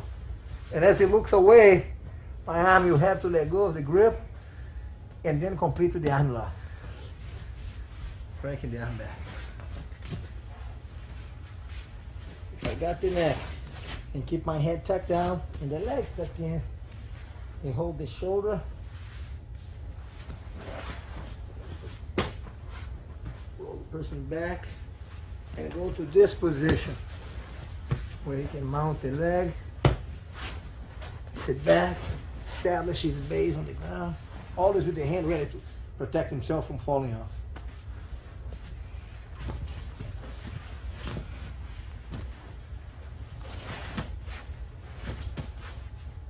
Hook the leg. I spread my base.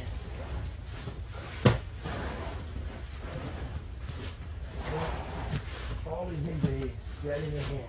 Okay.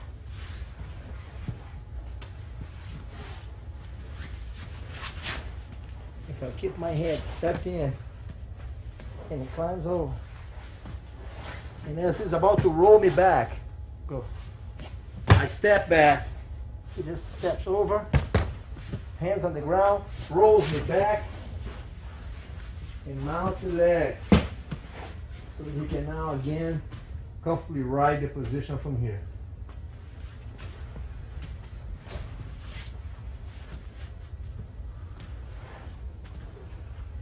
If you ever find yourself with a person holding onto your neck, and as you turn sideways, he is really putting a lot of weight that way, take advantage of that. And mount. Right there.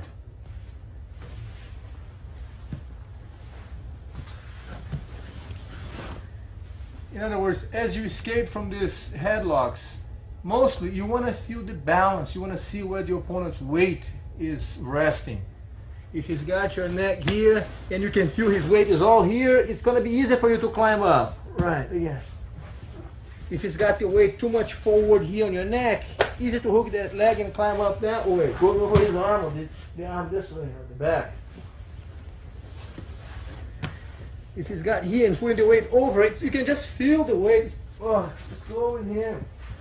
And then mount the leg, always ending up in base with the leg mounted and the arm spread out so that he can't throw you out of this.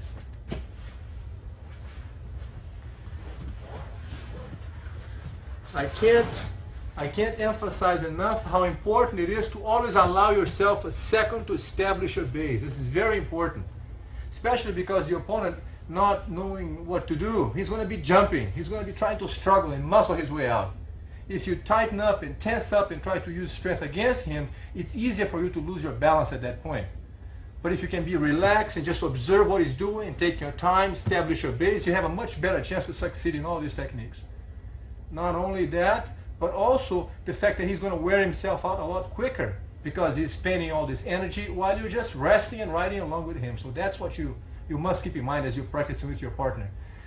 And also be careful that when you're practicing, it's good that you pretty much allow each other to execute the technique so that you don't hurt each other's neck and that kind of thing very much. So when you get a partner to work with us, in these movements, hold the neck, but hold the neck not to crank his neck and, hurt too much, but just to hold the neck so that he has a chance to feel the position, to get used to get accustomed to how to escape from that kind of hold.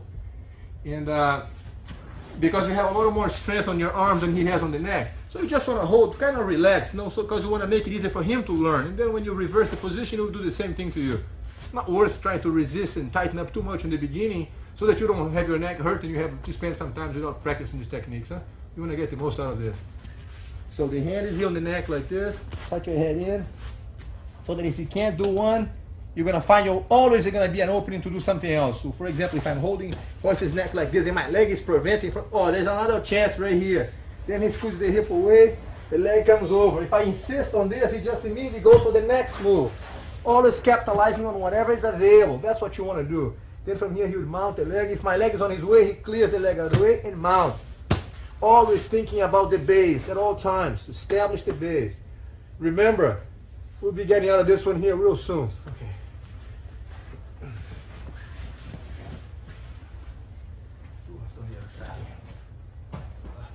Huh?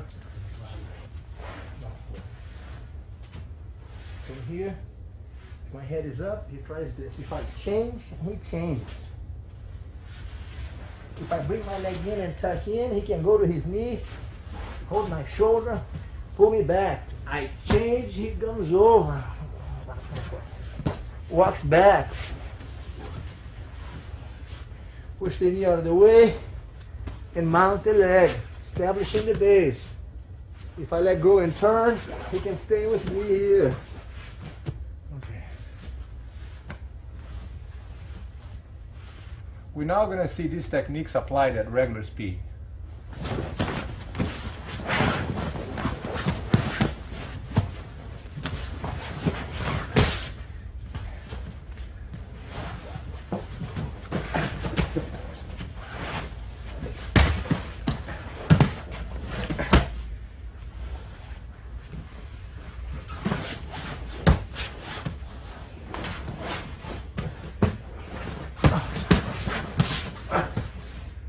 Remember to go easy on your partner's neck.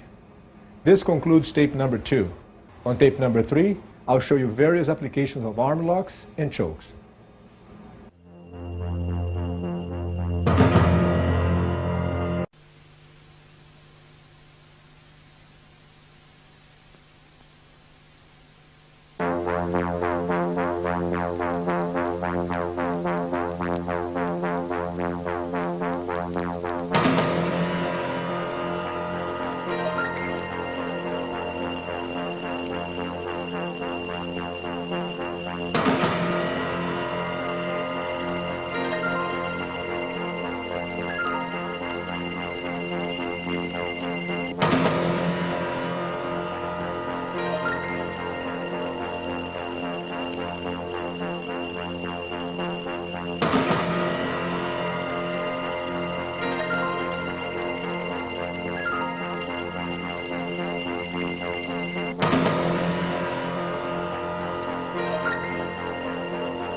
What we have covered so far will enable you to learn, and more importantly, how to apply some effective finishing holds.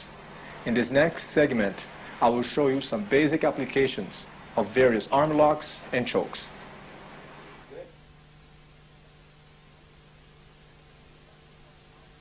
Initially, when you find yourself mounted on the opponent at this point, you can have his arm like this, elbow on the ground, and with the hand you go under, hold your own arm, or shall I say, hold your own wrist, and then lift the elbow up and drag the hand down. So from here, you drag his wrist down to the ground, the second hand goes under, hold your wrist, and drag it down. You want to keep your elbow next to his ear, and be sure not to use your thumb. No thumb. So you grab like this, elbow down here.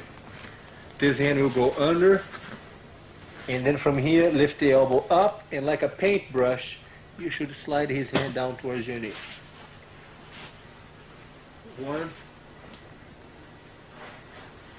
2, and as you lift the elbow up, just drag the hand down. So 1, 2, and then drag down this way. If a person is trying to muscle you out of here and is just pushing you out like this, you could also put your both hands on his chest, resting the weight on the chest to do this move. The trick of the position is that your arms are the pivoting point and should hold all your body weight. That's what you want. From here, with the hand on the chest, you're going to jump up, spin the leg around, and go to the arm lock to lift your hip up and then break the arm this way.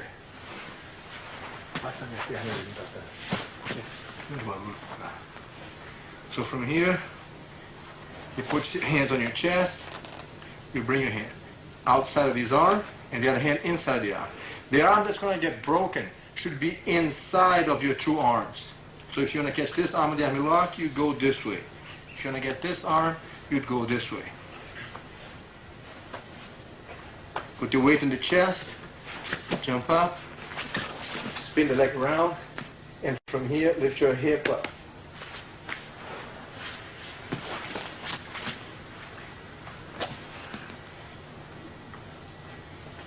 Next time we're going to do it without stopping with my foot on the ground. So as I jump up, it's one continuous motion. Control the wrist so he cannot turn the hand. Glue the hand on the chest. And as I lift my hip up, it will hyperextend the elbow.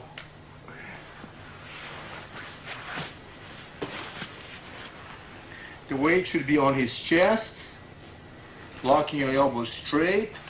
As you hop up, the leg on the same side of the arm will glide over his head. Go to this position and then break the arm. So we have this one, hand goes under and hold the wrist. Keep his hand touching the ground, lift the elbow up and slide the hand down. Hold the wrist, keep the elbow next to his ear, bring the hand under, hold your wrist, keep the hand touching the ground, lift the elbow up and drag it down. If he's trying to push you out, yes, bring you up like this, both hands on the chest, jump up, bring the leg around, and then lift your hip up. Other side, please, one more time. So here, put the hands on the chest. When you jump up, keep the weight on your hand, so that holds your weight over. And then for the arm lock.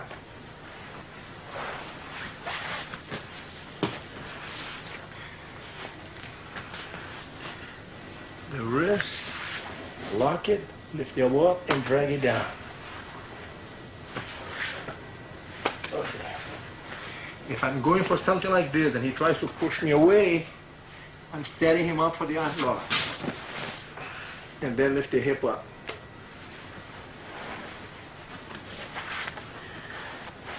Another application for something like this is when the person's got me on a headlock.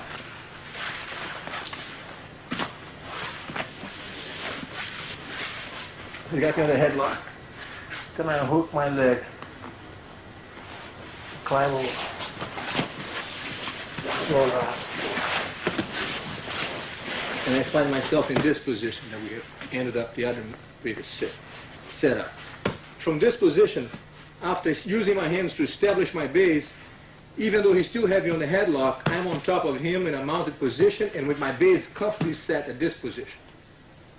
My hand will go in front of his neck, hold my wrist, and lean the weight to make him let go. As he let go, my shoulder and my head will pinch his arm in place.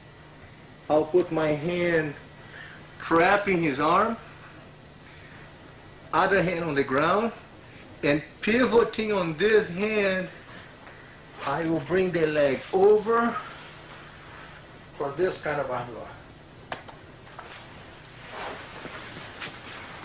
No, actually, on the other side, please. So the person's got me on the headlock here. As I hook the leg, climb up, use my hands on the ground for base. Here, he's still holding my neck and trying to push me up, but I'm in good base. Number one is to keep your balance. Once I have this established and I'm sitting down, my weight, my center of gravity is lowered here, I know he can't throw me out. I let him jump for a little bit so he gets tired from this position. Then the arm goes across the neck. Be sure to put the blade of the arm against the soft part of the neck, not on the head, but right here, next to the neck. Bring your hand, hold your wrist, and make that same steady frame that we had on the ground. Lean the weight, not to this side, that way.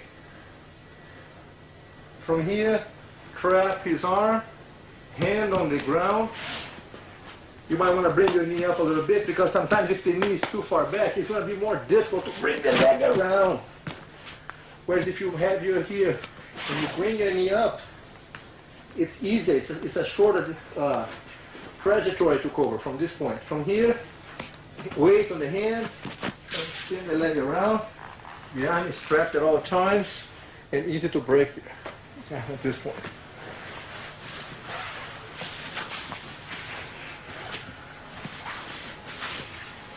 If when he does this move, He tucks the leg in, keeps the head down.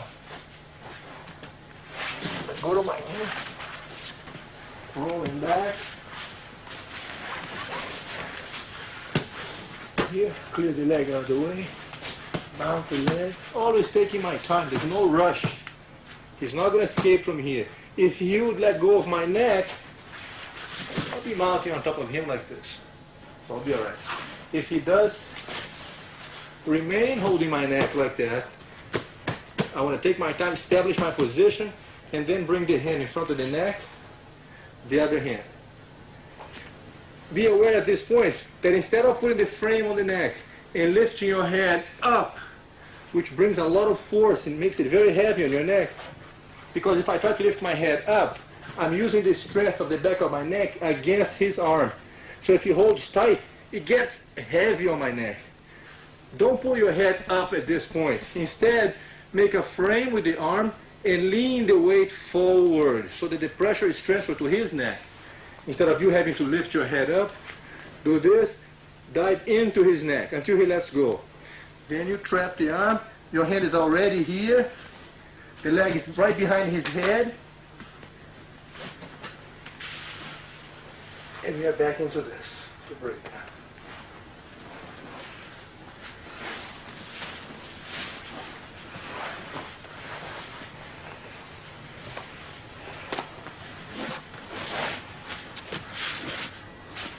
If when he's here, we make the frame, scoot my hip away, I bring my leg over, but he does not let go of my neck.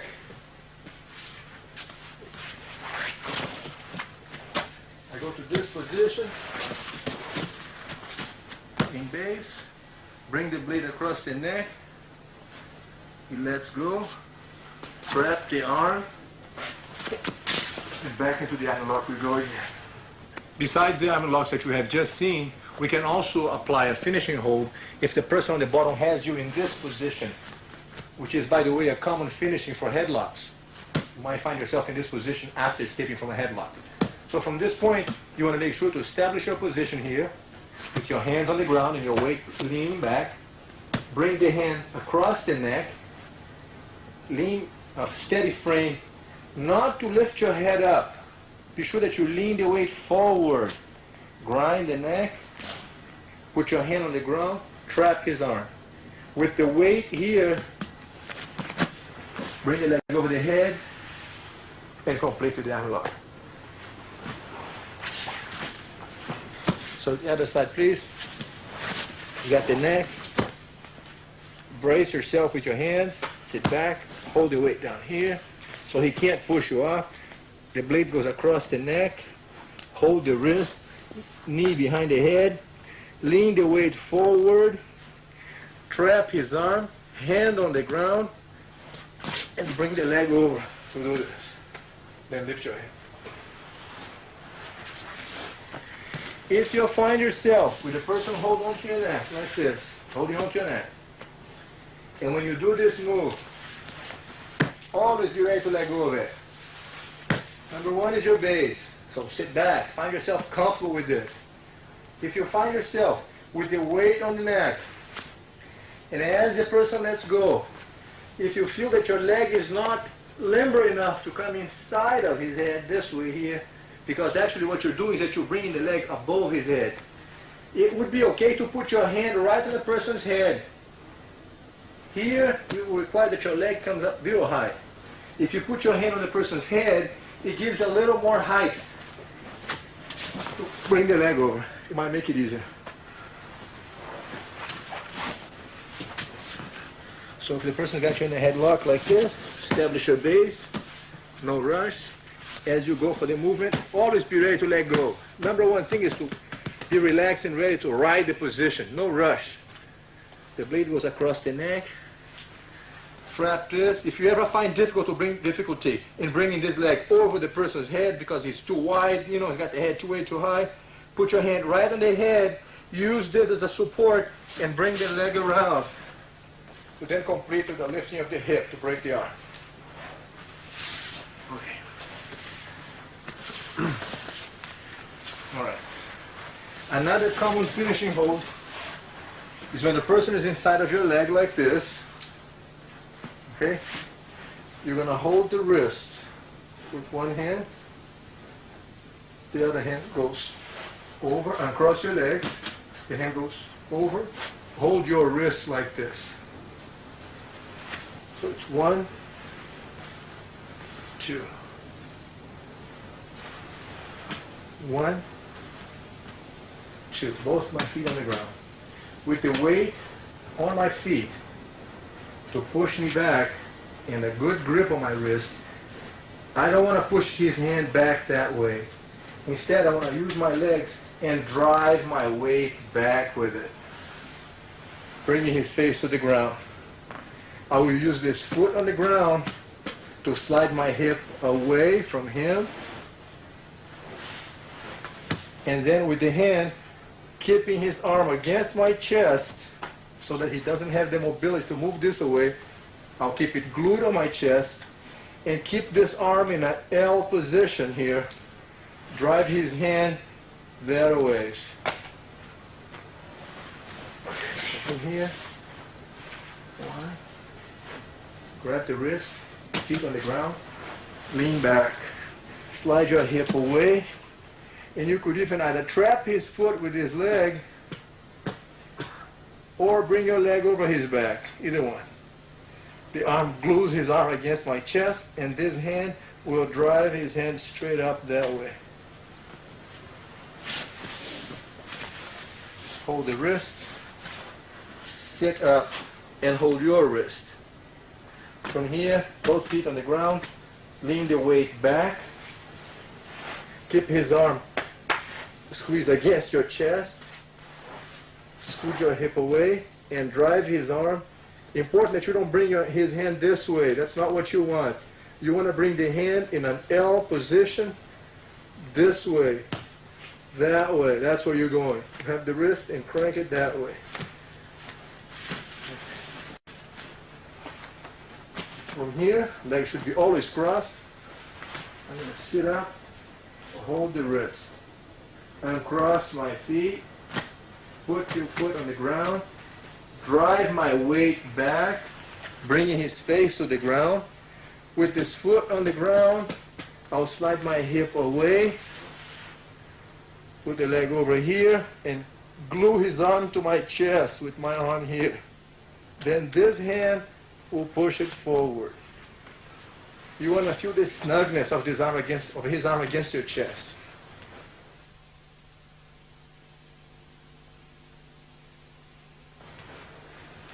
When you do this move, and the person defends by holding behind your back like this, if you can no longer catch him on the arm lock, you bring your hand around his neck and find under his body, grab your wrist right here. That's what I'm doing. I'm going around the neck and I'm grabbing my own wrist. Under the neck and I'm grabbing the wrist. So I go around the neck, grab my wrist. From here, I will lay back, cross my legs, and with the legs, I'll push him away as I bring my hand towards my neck. Okay. So the movement is to go around the neck, hold the wrist like this, legs crossed, and stretch the person away. The blade of the arm should be right on his throat right here. So I go for the arm lock. He blocks the arm lock. My hand will go around the neck. Notice that I'm sitting up as I do that. I don't want to be laying down and trying to catch his neck. I'm sitting up here. Very comfortable. Wrap around the neck. This hand goes in the front of his shoulder like this, to this way, not under his arm. Be sure that you go inside of the shoulder, this way. And be careful that he doesn't tuck the chin in. You want to be underneath his chin. Don't let him settle for this. Go under the chin. Go grab here. The second hand goes like this. Grab the wrist so that the blade of the arm is right on the person's throat. Go inside, underneath the wrist. Hold your wrist at this point. Bring the hand up as if you're kind of adjusting the tightness around the neck As you lay back, cross your legs. And with your legs around his waist, you will push him away, stretching his neck. Go for the arm lock. He blocks it. Holds around your waist. Sit up. The hand goes around the neck. Under the neck.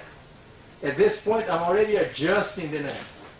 This hand goes inside of the arm, in front of his arm. I hold my wrist this way, not this way. This way is what you want. Bring it up to adjust around his throat. As you lay back, cross your feet. Bring your hands to your chin. My hands are actually pulling up as the legs push him away. Like doing traction to his neck. That's what you're going for. So from this position here, you can go either for the arm lock and sit up and cross the legs. Lean back. Scoot your hip away and break the arm. Feet on the ground. Lean back. Scoot your hip away and then crank the arm up. Or you could go for this. If he resists, you wrap his neck, adjust it up at this point. You want to get this snug movement around the neck. The snugger the better, real tight. The second hand goes under, hold your own wrist. As you lean back, cross the legs, and the legs shall push him away as your arms keep the pressure. Here, he defends the movement. My hand goes around the neck. The hand goes inside, hold the wrist, bring it up as if you're almost hanging him by the neck. Cross your legs, lean back, and push him away. Okay. Lay down, please.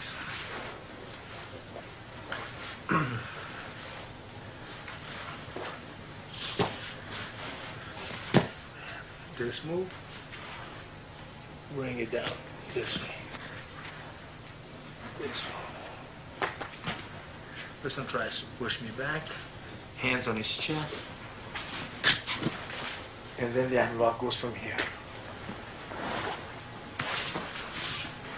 Or if the person has you in a headlock like this, establish your position, bring the blade across the neck, drive the neck in, and go for that lock.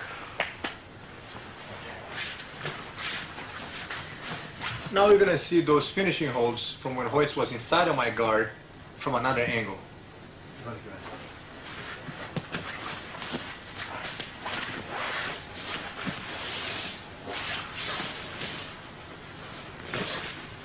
Here, I'm going to hold the wrist, sit up, and cross the legs.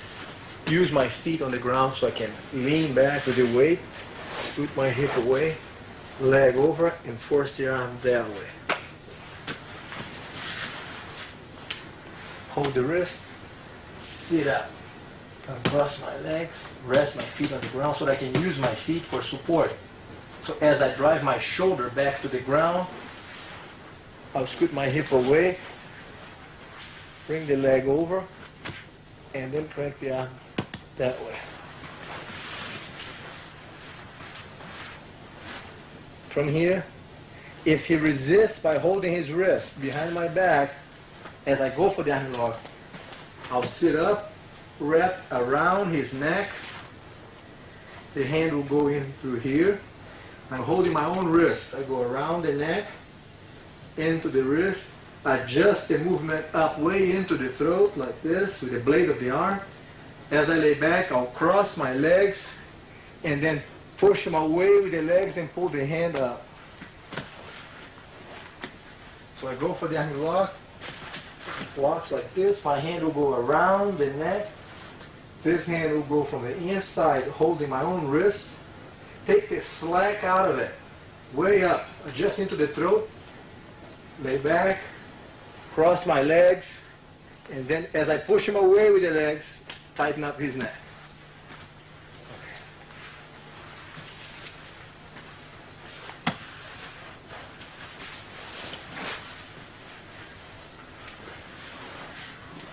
when you find yourself inside the person's guard, as you pass the guard, doing this, going under, lowering your shoulder, go across the side, lay across the side, establish this position here.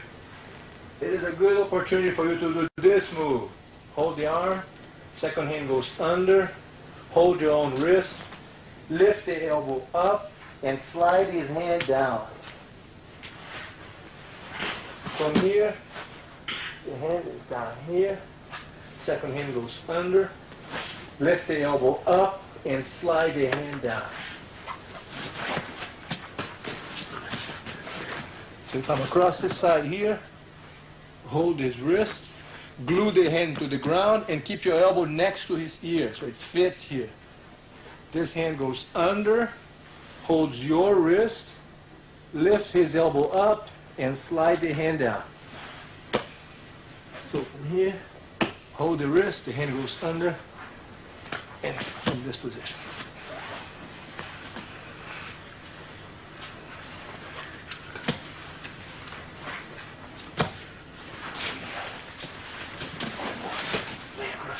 Trap the arm and go for this. Lift the elbow up. Okay. Another finishing hold that you can do from this position. It's very common at this situation when the person on the bottom tries to push you out. And as a result of that, they will lift their head off the ground.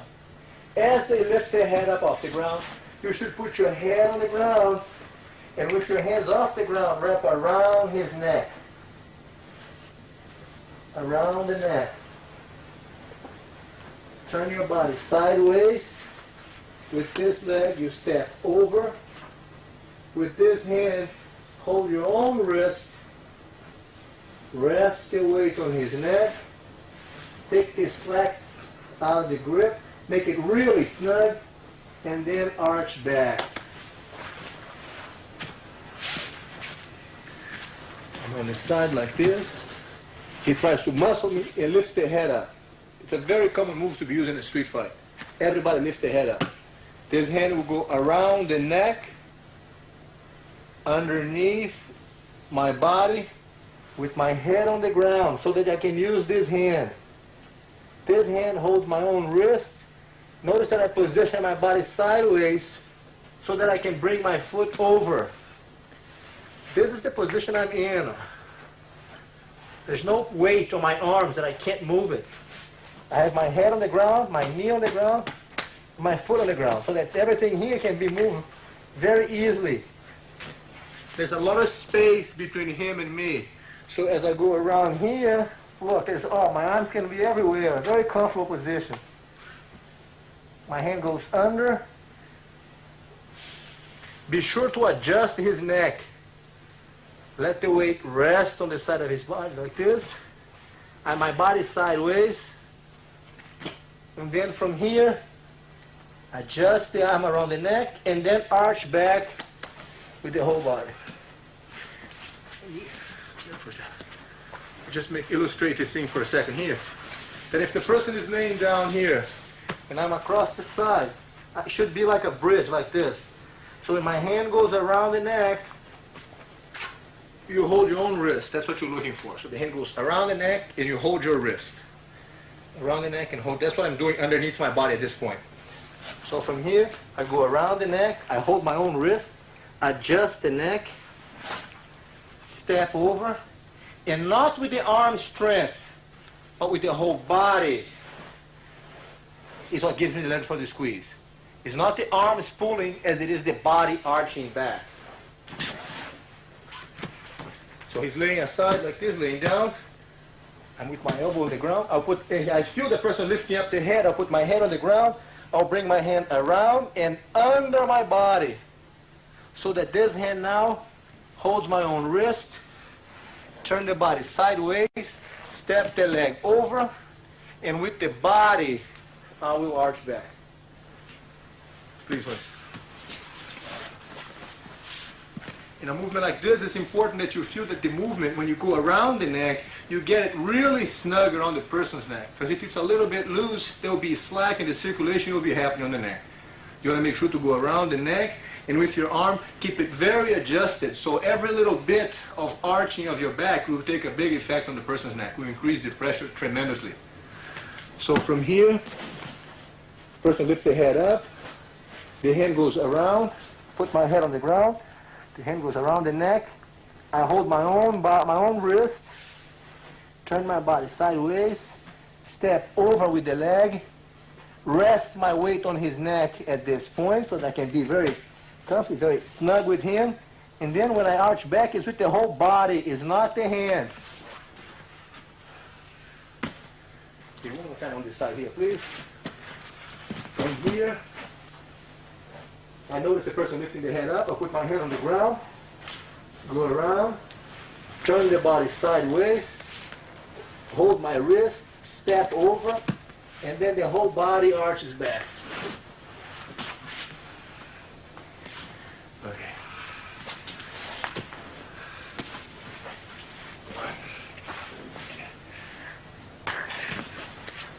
Grab the wrist, get the head down. Pushes me up, hand on the chest. As I hop up, the weight stays on my hand. Be sure to keep your weight on your hands. He's pushing me up. The weight is on my hand. This is my pivoting point. I keep the weight on my hands so that the legs feel very light.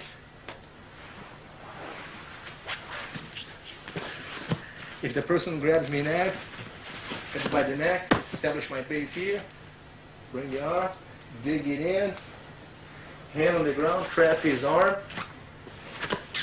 wow, then the arm lock.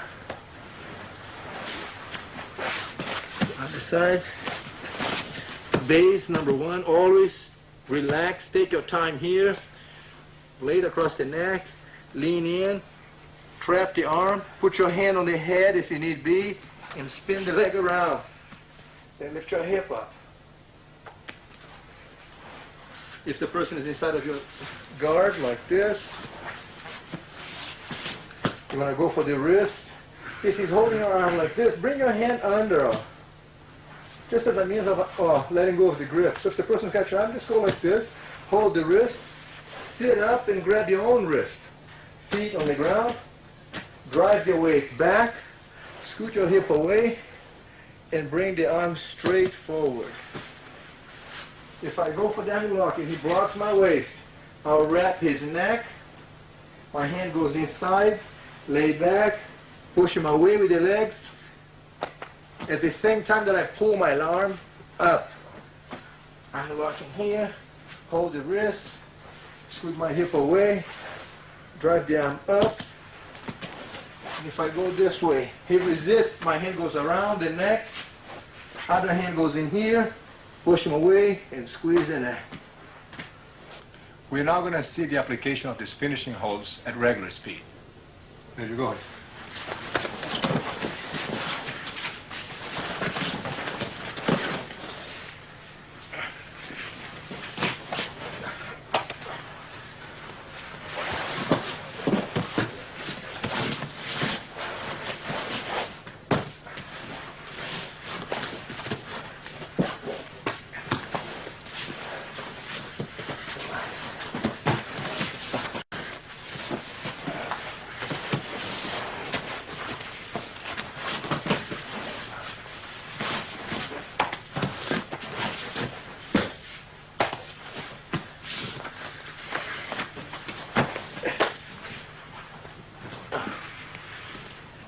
For now, I advise you to go back to the beginning of this series and repeat these techniques many times. Remember, do it in a relaxed manner. Have fun with it.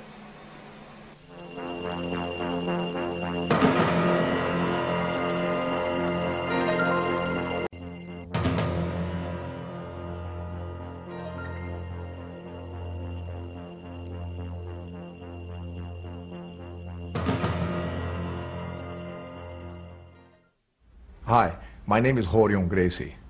I'm hoping that you have spent enough time practicing the moves of the basics as well as the intermediate series that by now they're second nature to you.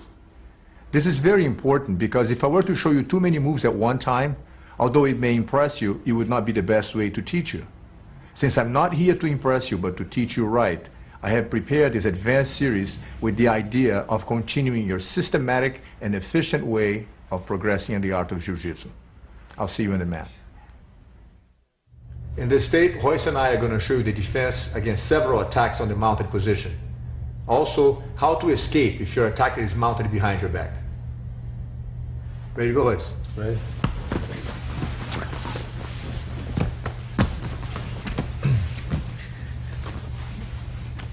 So we're going to be reviewing the attacks and gradually show you what to do in different situations. First of all, we talked about what to do in the movement, which is the arm lock in this position. Ideally, of course, you don't want to get caught on the arm lock like that by keeping your elbows here. That's the first thing you want to keep in mind. However, if your opponent gets you by surprise or is very strong and is able to muscle you to the side and bring your arm to this side, what you should do here is slightly turn your body sideways. Remember, his objective is to get the arm here, bring his hand under, control the arm like this, and then break the arm by bringing it back. But if you slightly turn your body sideways, like Royce does here, like this, and keep your elbow glued to the ground, it makes it impossible for me to bring my hand under, therefore being able to accomplish the arm lock. So if the guy, again, ideally you want to keep your arms down so he never has a chance to catch you on the arm lock. But if he's able to somehow muscle your arm to the side, slightly turn your body sideways like Royce is doing, and then keep your elbow glued to the ground so that my hand does not enter underneath, okay? And of course, at the same time, after you do that, you can bounce your hip a little bit to throw the guy out, and then tuck your elbow in, therefore protecting yourself from getting caught on the arm. Of course, let's do the same thing on this side, please. So if the person is able to muscle your arm down, turn your body sideways and tuck the elbow in. Now he doesn't have the chance to bring the hand underneath anymore. And if you want to buck him out a little bit, tuck the elbow in, preventing the guy from getting for the arm lock. We also saw this one, which is to put the hands on the chest, bring the leg around, and then complete with this arm lock.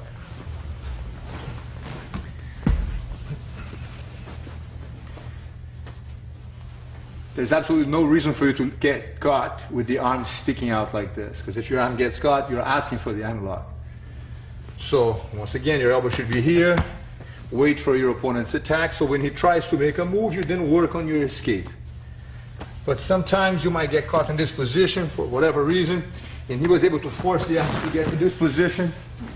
And if you find yourself here, then you want to hold on to your collar, ensuring a good grip on the collar. Look at Royce's hand. He's grabbing the wrist like this on the collar, maybe even reinforcing with this hand, so that at this point, now I'm going to have to struggle to bring my body back, carrying his arm with me. While your attacker is trying to pull your arm back, one thing you can do is get a hold of his leg, push the leg out, clear your head out of the way, going over the leg, and now come over this way here. Okay. Good. Once again, please. So let's say the guy was able to get to this, trapped your arm in here, brought the leg around, and he's now struggling to see if he can complete the move with an arm lock. Once again, Royce is grabbing the collar. If he doesn't have a collar, he can just grab the wrist like this, or somehow prevent me from being able to pull back. What you're looking for is a certain amount of time to give you just enough, opportunity to push the leg out of the way now. Observe that Royce turns his head to the side so that my leg doesn't get stuck under his neck. So he turns the head to the side, bringing the head out this way, going over that leg, and now driving his weight forward this way, coming on top of me like this. Again, Royce, please.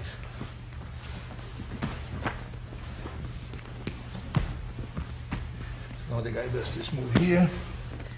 Brings the leg around. If you have a jacket, a kimono, grab onto it. If you don't, find your grip on your wrist. While the person is struggling, use the hand to pull the leg out, head out. Put your head over the leg so I can't bring the leg over the head one more time.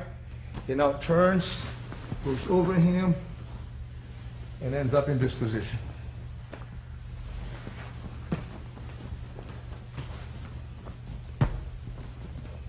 All right. There are several other attacks, which one of them, for example, is a person grabbing the collar like this, and he tries to go for the simple cross choke. As the person on top of you places the hand on the collar, you should have your elbows on the ground, and as soon as you start thinking about bringing the hand under, the upward lift should throw him off balance. Again, right? Even if he was able to get a certain amount of a grip with that hand somewhere in the neck, when you raise your hips straight up, go hoist, and he rolls me out. Now you keep your head away so that I cannot improve the grip afterwards. Once again, please. So I have the hand on the collar. Hoist turns his chin slightly to the side to prevent my hand from getting an easy, clean slide all the way in.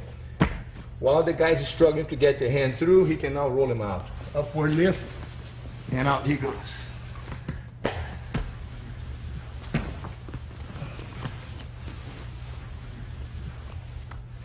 If the person goes for this kind of a grip, and now, instead of going underneath with the hand this way from underneath, he tries to go over the top with the thumb inside as he goes for this motion here. Now Hoist is going to trap the wrist that way, preventing me from getting a very good deep grip. He grabs my hand, and from here he can feel which side is my weight leaning to. If my head is on this side, he'll take me to this side right here, taking advantage of the body weight. Sometimes the person does this move and he kind of inches his hand that way, keeping the weight to that side. So Hoist now controls the arm and rolls him to the other side. Why don't you go ahead, Hoist, you complete the move, please. So from here, if I do this move, he feels the weight and takes him to this side. Right? There we are. Always keep your head away so that I don't have a chance to keep, improve the grip after I've been taken out.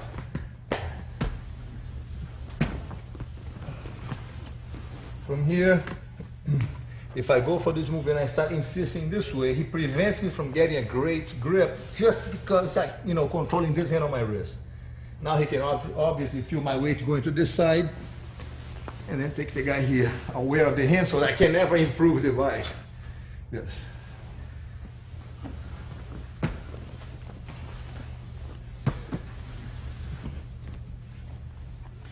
There's also another choke here, which is when the person gets the collar like this,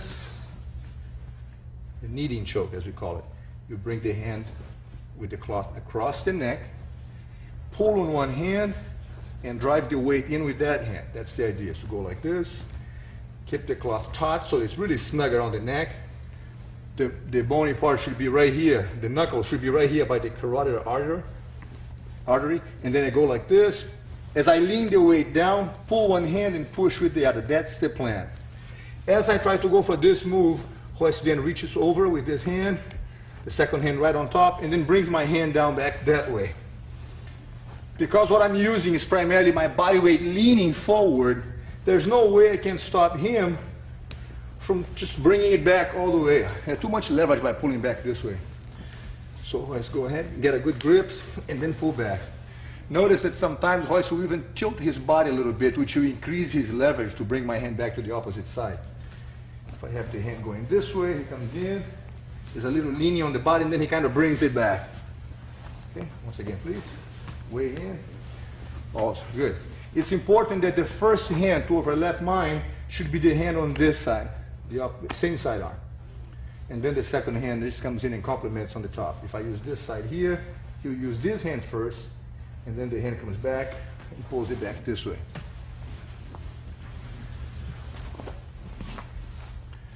Okay, another variation is if the person grabs the cloth with the thumb inside and has the grip this way on the hand like this.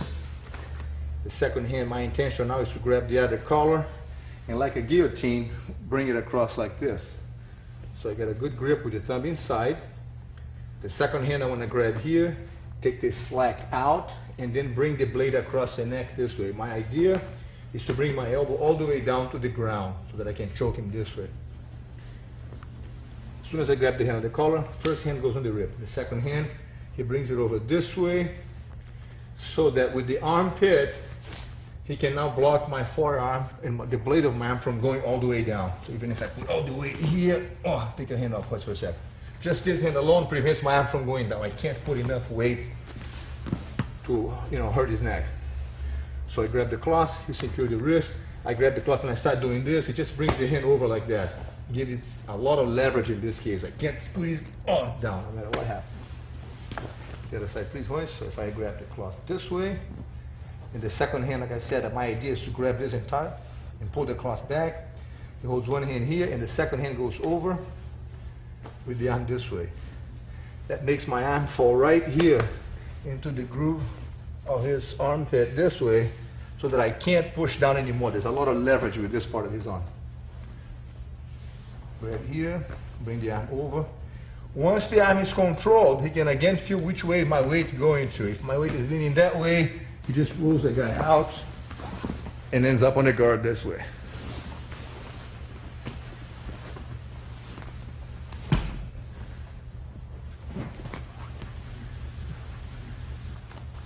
So I'm here, trap the arm hoist, bring the second hand over, control the arm here.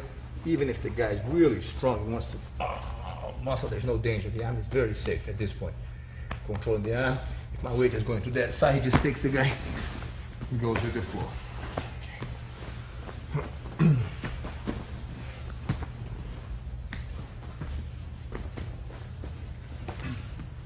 Hoist. Maybe we should show our friends what to do if the person on top, in this position here, is able to sneak his hand into the collar, even though it's not a perfect grip yet, because your head is going to try to prevent him from getting a great grip.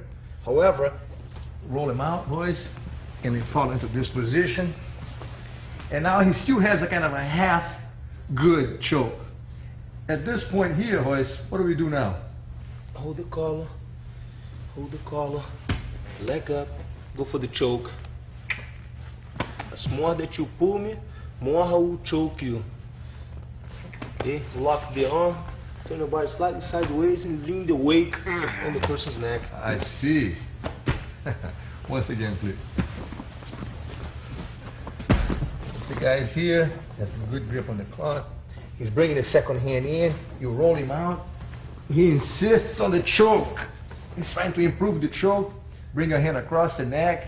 Yes.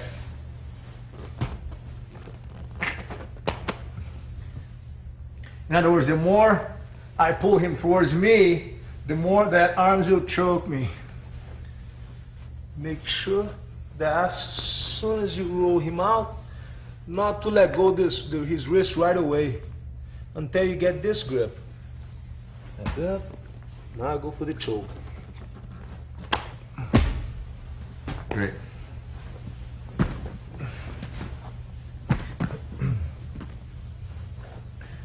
Also, by keeping the chin to the side like this, and any time the guy tries to go for the choke, either this way or with the hand that way, use the fact that your chin is here to be able to become very sensitive to his hand approaching your neck, so that this hand, which should not be locked into the gi only, should be ready to grab my wrist at any time, so that I never have a chance to really get a very good grip if you can help it.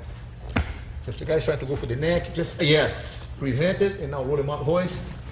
Yes. If he insists on something like this, there's hoist again with the choke. Right. Right. Good. Get down, please.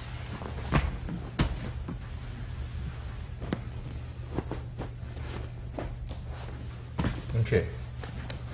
If from this position, the person is able to roll you to the side like this, turn this way a little bit, hoist, please. There we go. Turns you to the side like this. It's because he might be thinking about bringing this hand under, and with the help of this one, feed the collar to get a real deep grip with the hand. This hand, as we talked about before, pushes the cloth to the ground, and then he raises the whole body to go for this choke. That's what he wants to do from the top. However, when the person turns you sideways like this and puts this hand over like that, your hand, check out Hoist's move here. He keeps the head down. By keeping the head down, the only space I have is to bring my hand through that little tiny hole. So I can now feed the cloth this way. But Hoist knows better. He puts the hand just like this, making a little wall, so that my hand going from this side, through underneath here, does not have a chance to go through, therefore preventing me from giving the cloth from this side to that hand. Okay, once again, Hoist, please. As a matter of fact, what usually is going to happen is that he's going to put their leg up and try to turn you sideways this way. You turn your body to the side and go for this. As soon as he's turned sideways, Hoist puts his hand down there to prevent my hand from coming across and having access, like I said, to this cloth. However, when he prevents the hand from going across that way, sometimes he gives the person on the bottom might leave the arm open, which would give me a chance to then go underneath this. I now can feed the collar with this hand to this side, put the hand on the ground, and then think about going for the arm lock here.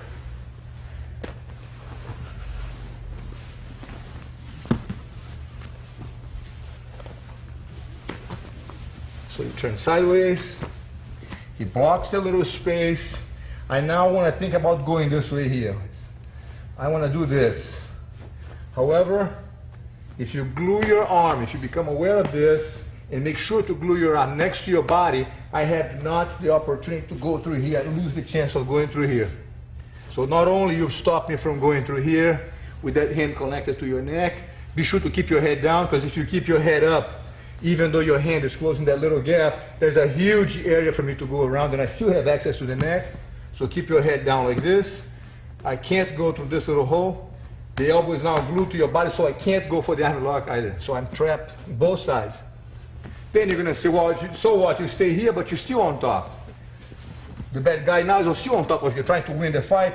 So we now have at the same time to find a way for you to, something for you to do on the bottom, that you can not only defend from my, the double attack I'm doing here, but also force your way out, which is with this hand, Hoist pulls the arm underneath his body a little bit, braces my foot with the hand, like this, and now he backs up his hip, creating just enough space for the leg to come under my knee. With the leg, he lifts me up, and then follows the guy all the way out into this position. Good. Once again, please.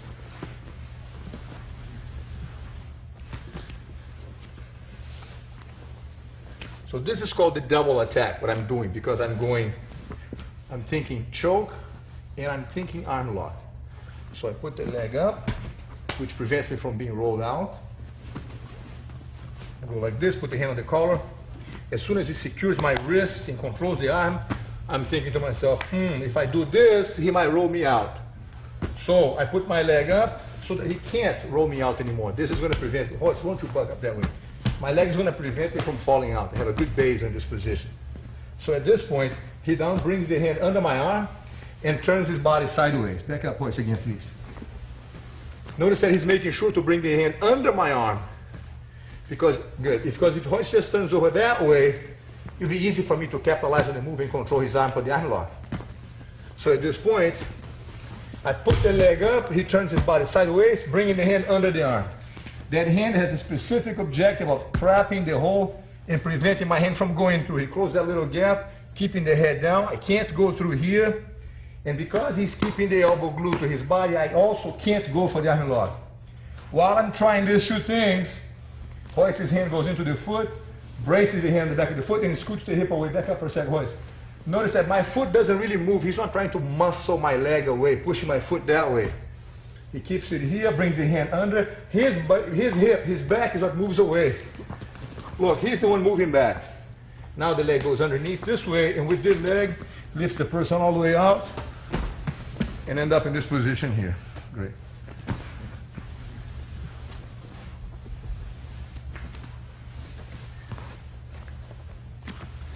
So he turns sideways, he does this move. I'm going for this. This hand is on my foot, once again, Hoist, working there. Sometimes here, while he's getting ready to scoot the hip away, lift me up with his knee, I could think about saying, you know what, instead of just insisting and going through with this, I could, with this hand, grab with the thumb inside the collar like this, on the back of his collar, one hand in the other hand. So when Hoist lifts me up, and use the leg to throw me over, and he's rolling my hand, so Hoist, I bring the hand around, so that when he gets into here, I have a good grip.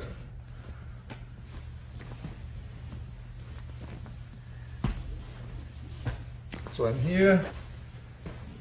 We put the hand, I block this. Royce is defending the grip this way, like that, so that I can't go through with this. And this hand is blocking right here.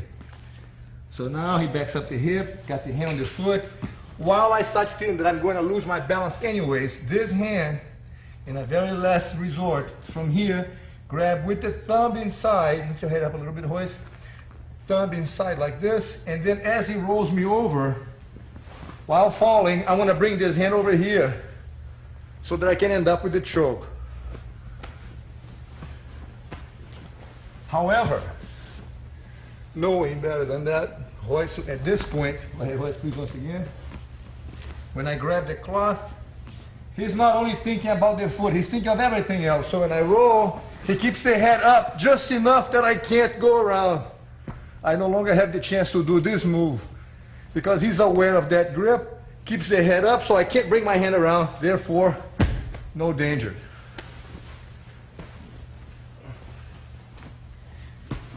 One last time, Royce. Actually, let me do this on the other side one time.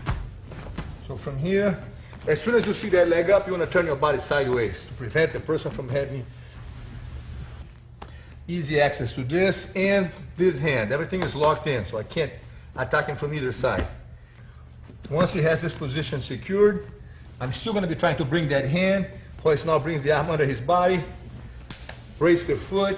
I'm here. He lifts me up.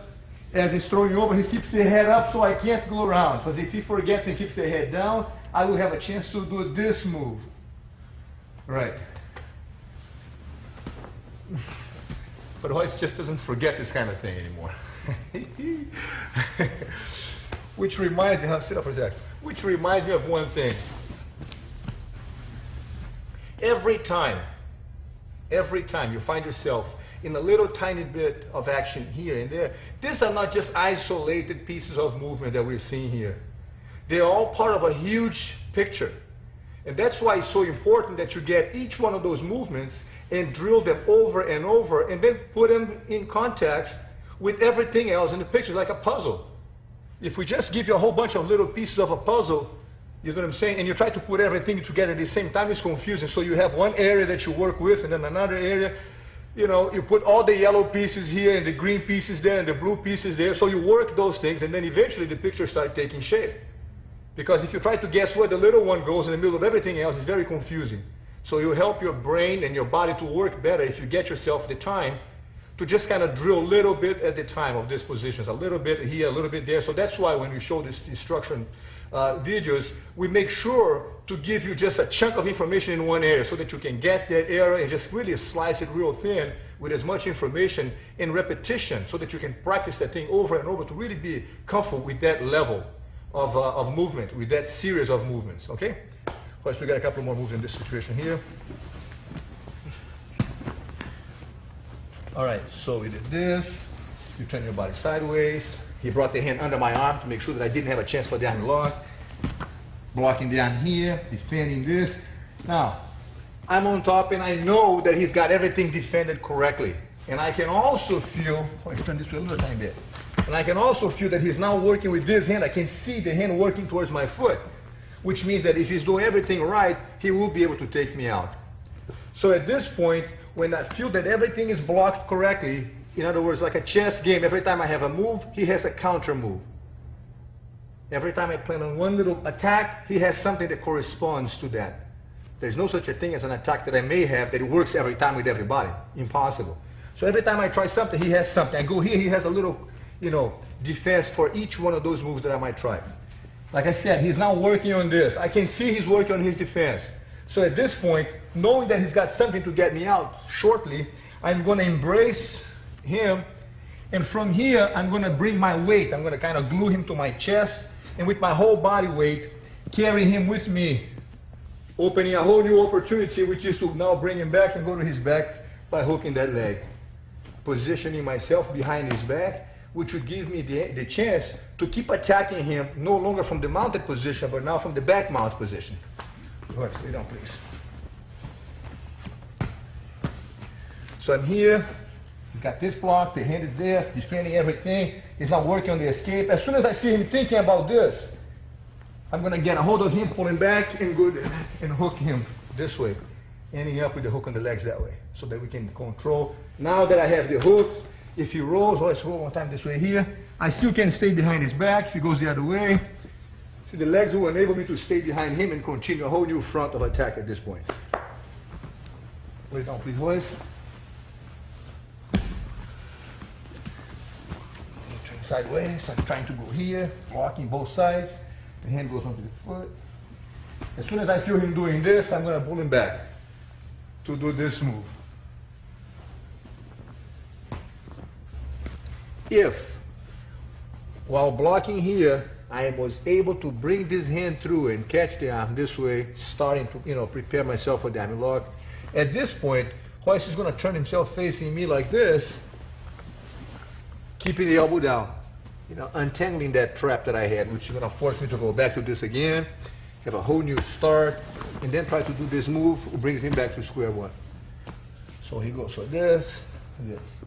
Now, as I said, every time I feel the person on the bottom trying to escape, I'm going to think about bringing him back, to go to his back this way, and try to hook the leg this way. However, to prevent me from going to his back, he's now going to step back with this leg right here, so I can't pull him over anymore. And now he scoots the hip away that way, brings the leg on the inside, and he's going to try to go either across the side or mount, one of those.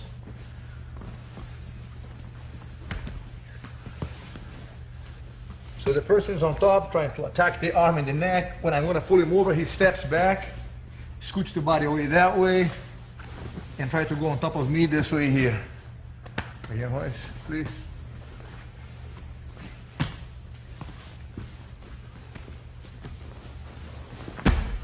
Of course, if I try to mount, he's going to prevent me from by bringing the knee in, pushing my leg, so I can't go over.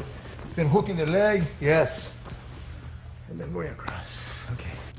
So let's do this one more time. Watch Royce's leg. As soon as I pull him, he steps back with me. Then he scoots the hip away. Even if I were to go on top of him, he'll bring me to his guard, which is much better having the person in your guard than having him attack you from behind. So it's a good position to be in. Great. Lay down, please. So I did this, he turned sideways. I was able to bring the hand under the arm. He quickly turns facing me. Puts me back into this position.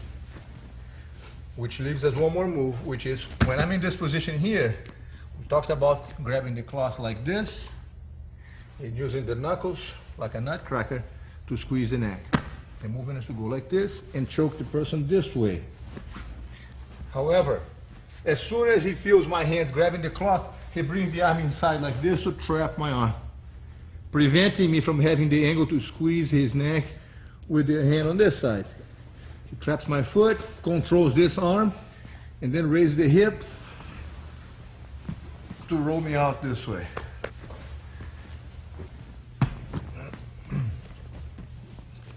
So let's do a quick review here on that nutcracker. If the person grabs the cloth like this and is trying to squeeze your neck, as soon as Royce feels this, he brings the hand in and traps the arm. So I can't push anymore. His hand controls this way the arm. He now raises the hip, rolls the guy out, and we are in this position. Okay,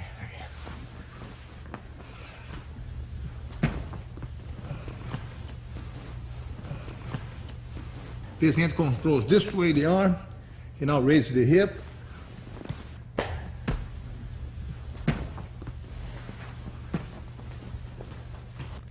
Let's say, even though you know how to prevent the opponent from getting to your back by stepping back and keeping the distance, he is still able to sneak his way in and somehow hooks that leg.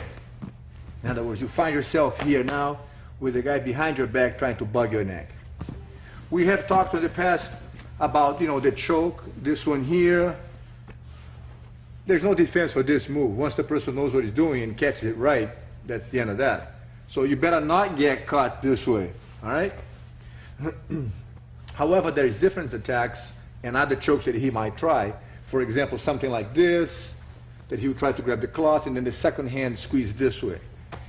As soon as you find yourself with a person behind your back, you put your hand up like this. Bring your arm up. And the idea is to prevent my hand from going through here. You don't want me to go this way because it would give me access to the cloth. So by keeping this hand here and this hand like this next to your ear, I can't go through here. Okay, so that's the idea. So now I have to go under. And as I try to go under, you secure the arm this way. Once you secure the arm, you can then trap the arm this way here so I can't pull it out. All right?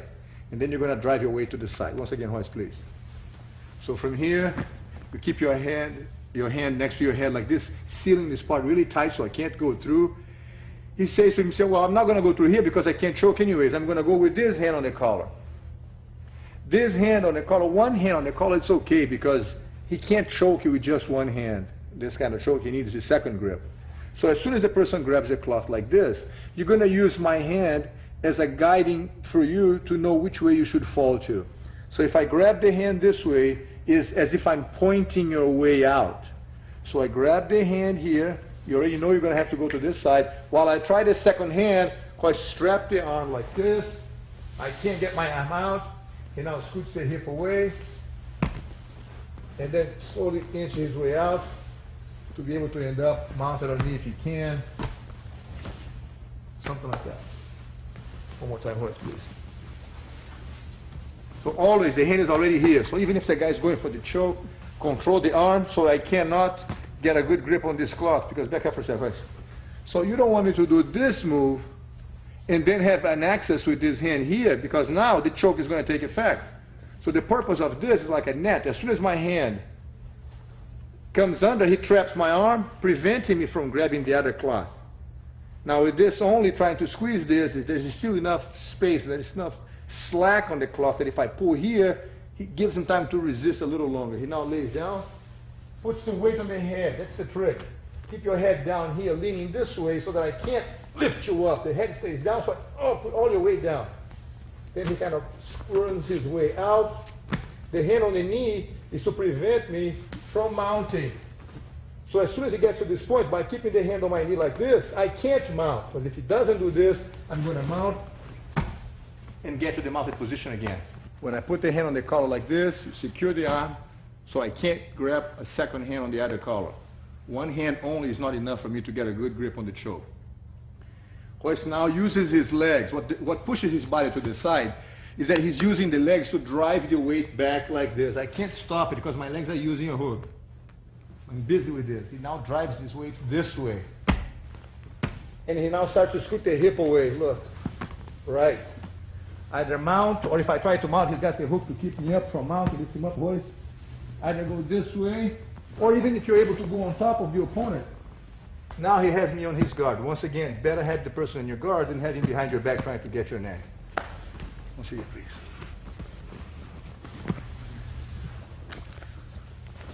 Always the hand here. Trap the arm, controls the arm, bring the other hand back. The arm is strapped. I only have one hand.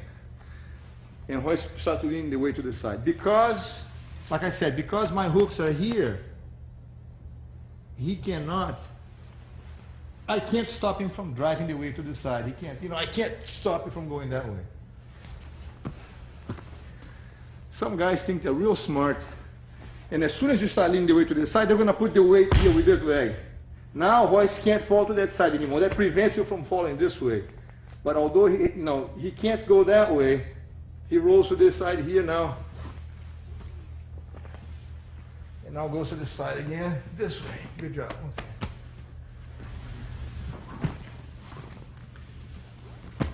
Let's not forget that he only has two legs.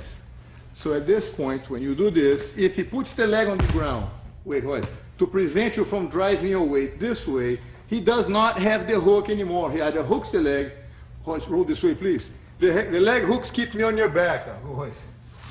It keeps me here. Back up, please. So he needs the leg to stay on your back. You trap the arm. He falls to the side, hoist. If he puts the leg here to prevent you from going down, he had to let go of the hook. Now giving you the space to roll out this way. He can't prevent you from falling, and at the same time, keep the legs hooked.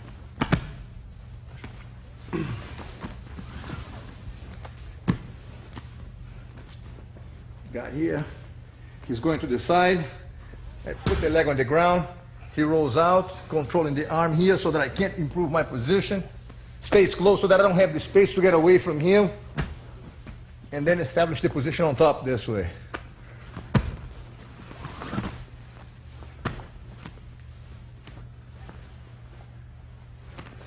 He's going to the side. I put the foot on the ground, he rolls out, controls the arm, goes in here, and he's already on my side. Going with the elbow on the ground and lean across the side in the end.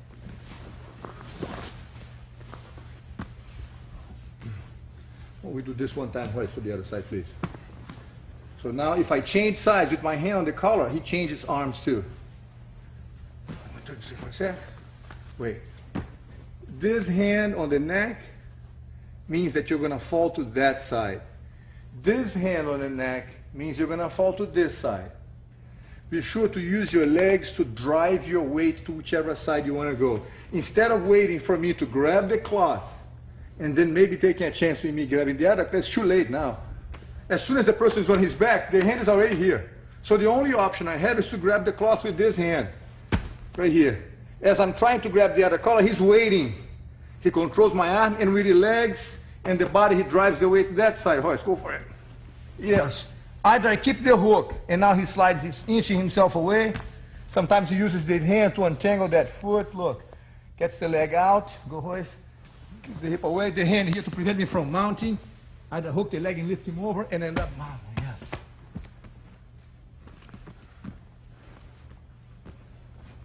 Sometimes the guy that you're working with is much heavier than you are. Hey, give me a chance, hoist. Much heavier than you are, and when you do this, scoot your hip away. He's so big, so heavy that he's still able to get to this position here. Look at the leg trapping my leg. I'm on top, but he got me on his guard. Right, there you go. Always better to have him in your guard than behind your back, okay? So the bad guy's behind your back. He goes for the collar like this. You control the wrist, and then you go to the side. Use your legs to drive the weight forward. Scoot your hip away. Up you go. Aware of my legs so I can't mount.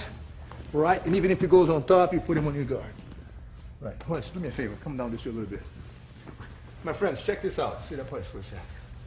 When he goes back and he leans back this way, he's using the legs to drive his weight to the side, and he kind of lifts the hip up a little bit like this, so that it makes it very heavy. Your weight is all on your shoulders now and on your head. Even if the guy were to try to pick you up, it's much heavier. That's the idea. So that your body being arched this way, being pushed forward by the legs, makes it impossible for the guy to drag you back from the ground again. And then he scoots the hip away more and more, and then brings the leg over, hopefully to end up in the mounted position. If nothing else, have the bad guy inside of your guard. Not the bad guy, you know, the opponent. All right. Not all the opponents. Not all opponents are bad guys. Anyways. So we're here. If the person is somehow gets a hold of your collar like this, and before you had a chance to throw your weight to that side, as we talked about, he's able to bring you to this side here, where you did not have a chance to go to the correct side. You find yourself on the wrong side, as you can see. Back up, boys. Because if I have this hand on the collar, as we talked about, you should fall towards the hand that I'm pointing to, the side I'm pointing to. He got a hold of your collar like this, and he was able to bring you to this side. If you were to turn and slide your body that way, you're actually going to increase the pressure on your neck. Whereas if you go, let's set this a little bit. The reason you want to go to that side is because when you fall to this side here, scoot your hip over, hoist, you are undoing the choke. Nice, once again, please. So let's make this very clear. Person has your collar like this. When you fall to this side, by scooting your hip away, you're actually undoing the choke. A bit more, hoist. It lost the effect. The tightness is gone. If I grab you on this side, let's turn the hip just a little bit, there we go. And you fall to that side, the wrong side, and you try to turn, scooting your hip away, you actually choke yourself more. All right. Therefore, if I have this hand, there's no thinking. They have to go to this side. But like we talked about, let's suppose your opponent is able to bring you to this side here, where you don't want to be. You got your neck like this. So in this case, you can't go back, one second, you can't raise your body this way anymore because he's very heavy, very strong. And even though you had my arm, you can't just get up and go. He's got too much leverage pinning you down to this side. So now Royce is going to grab the cloth of the elbow here, maybe one hand here, hand on the elbow, or two hands here if you need. Look at me so that your head is sideways, it's easy to escape. He lifts my elbow up and brings the head underneath. Right, like a little emergency exit. And from this position, once again, you want to be aware, so don't let the person mount on you, either pushing the knee with the hand or hooking the leg here so he can't climb up, or end up on top of him, anything you can. One more time, please, Royce. Always, the hand is already waiting for his attack. He got a hold of you here, he was able to throw you off balance to the side. Uses the grip on the cloth. Remember, be sure to turn your face this way so that your head doesn't get, your nose doesn't get scraped by the guy's arm. Turn your head and push the elbow up and slip your head out that way. That's the plan, right? And if he goes on top, he should end up in your guard. Take step sideways, please. Change hands. The guy has to go. Got to go to the grip like this. Throw you to the other side where you don't want to be. Both hands grab the cloth. At this point here, he pulls the cloth, the elbow up, keeping his head nailed to the ground, undoes the grip on the leg, scooting the hip away. Look, at any time, stop for a second, please. At any time, if I try during his escape to mount, he should be sensitive to that. Either with the hand on my knee or with the leg hooking up, because at this point there's no choke. The head is already off the grip on the neck. So at any time at this point, if the guy changes his mind and tries to go on top, he's expecting that. And then from here he goes over, or at least put the adversary inside of his guard. All right, great. Turn around, please. So we saw several ways for you to escape from this position, and let's add a couple more tricks. One of them is that you should continuously be aware of when the person is behind your back, he may cross his feet. If the person ever crosses his feet, if they don't know Jiu-Jitsu, they probably will, because it gives them a better sense of controlling you by, grabbing you and trapping the legs. They think it's better to do this way. If your adversary crosses the leg behind your back like this, you want to bring your foot over my leg and straight the second leg over like this, making like a figure 4. Okay? And at this point, you lean back and slowly raise your hip. Once again, please. So Royce brings, if I cross the legs, you want to bring the corresponding leg. If I have this leg on top, you bring the leg on the same side over, right there. Now the other leg goes over straight. The leg should be relaxed. Yes, the more relaxed, the heavier you feel. And then as Royce leans back, he raises the hip, and that's the end of that. Of course, if I, in that case, change feet, he will put the other leg over, second leg straight. Again, like a figure 4, relax the weight on your legs. If the person here on the back is trying to choke you or is trying to accomplish a choke, while you defend this, at the same time you're thinking about the legs. And then you raise your hip and then squeeze the guy. It's a very painful foot lock. So if the guy is doing this, bugging the neck, and he crosses the leg goes over, and over you go. Okay. Remember, sometimes when you first start this position, you're going to find yourself maybe rolling with the person this way. Let's go this way. Like this. He goes back. See, my legs are not crossed now. But that doesn't mean that later on he's not going to do this. And if he does, bring your leg over, straight the second leg, and then raise your hip up. Be careful, please. It's very painful. One more thing that we want to show you is if the person has the hand like this bugging the neck, or you have the arm trapped, like this, you secure my arm, and he's bringing the second hand over, you could control the wrist with 2 arms like this. Put my arm right over your shoulder like this. Let me go for a second, Royce. So that you can get a better feel for it. Hold the arm down, and then bending my arm. Let me do some talking, Royce, come on. And then bending the arm backwards against your shoulder. You hyperextend the guy's arm here, works very quick too. So he's going for this, and he brings the arm over, you control the arm. Be sure that the elbow is folded outwards like this, not like this, because you'll bend, it won't hurt. So you rotate by the wrist, keep the elbow flat out like that, and as you bring this down, it's extremely painful on the joint of the elbow, okay? So the guy's here trying to bug your neck, you control the arm, yes. turn the hand out, pull it down, and then against your shoulder, you kind of fold the arm backwards. Works great. Yes, don't forget the cross foot. All right. Always the top leg catches his top leg. There you go. If you want to use the hand, that's right. Sometimes, you know, if you don't think that you have the angle to bring the leg by itself, use your hand to kind of make sure it's on the right place. Leg over, second leg goes over, straight. Put your weight on that foot and on your back, and then raise your hip on the center. All right. Well, I think that's a good review for some of the stuff that we saw on the previous tape, and more importantly, is to give you the elements of how to defend yourself from those attacks. As always, we recommend that you practice these techniques carefully, and the name of the game is being relaxed and repeat them over and over and over. You want to make this stuff become second nature, all right? Thank you. We'll see you again on the next tape.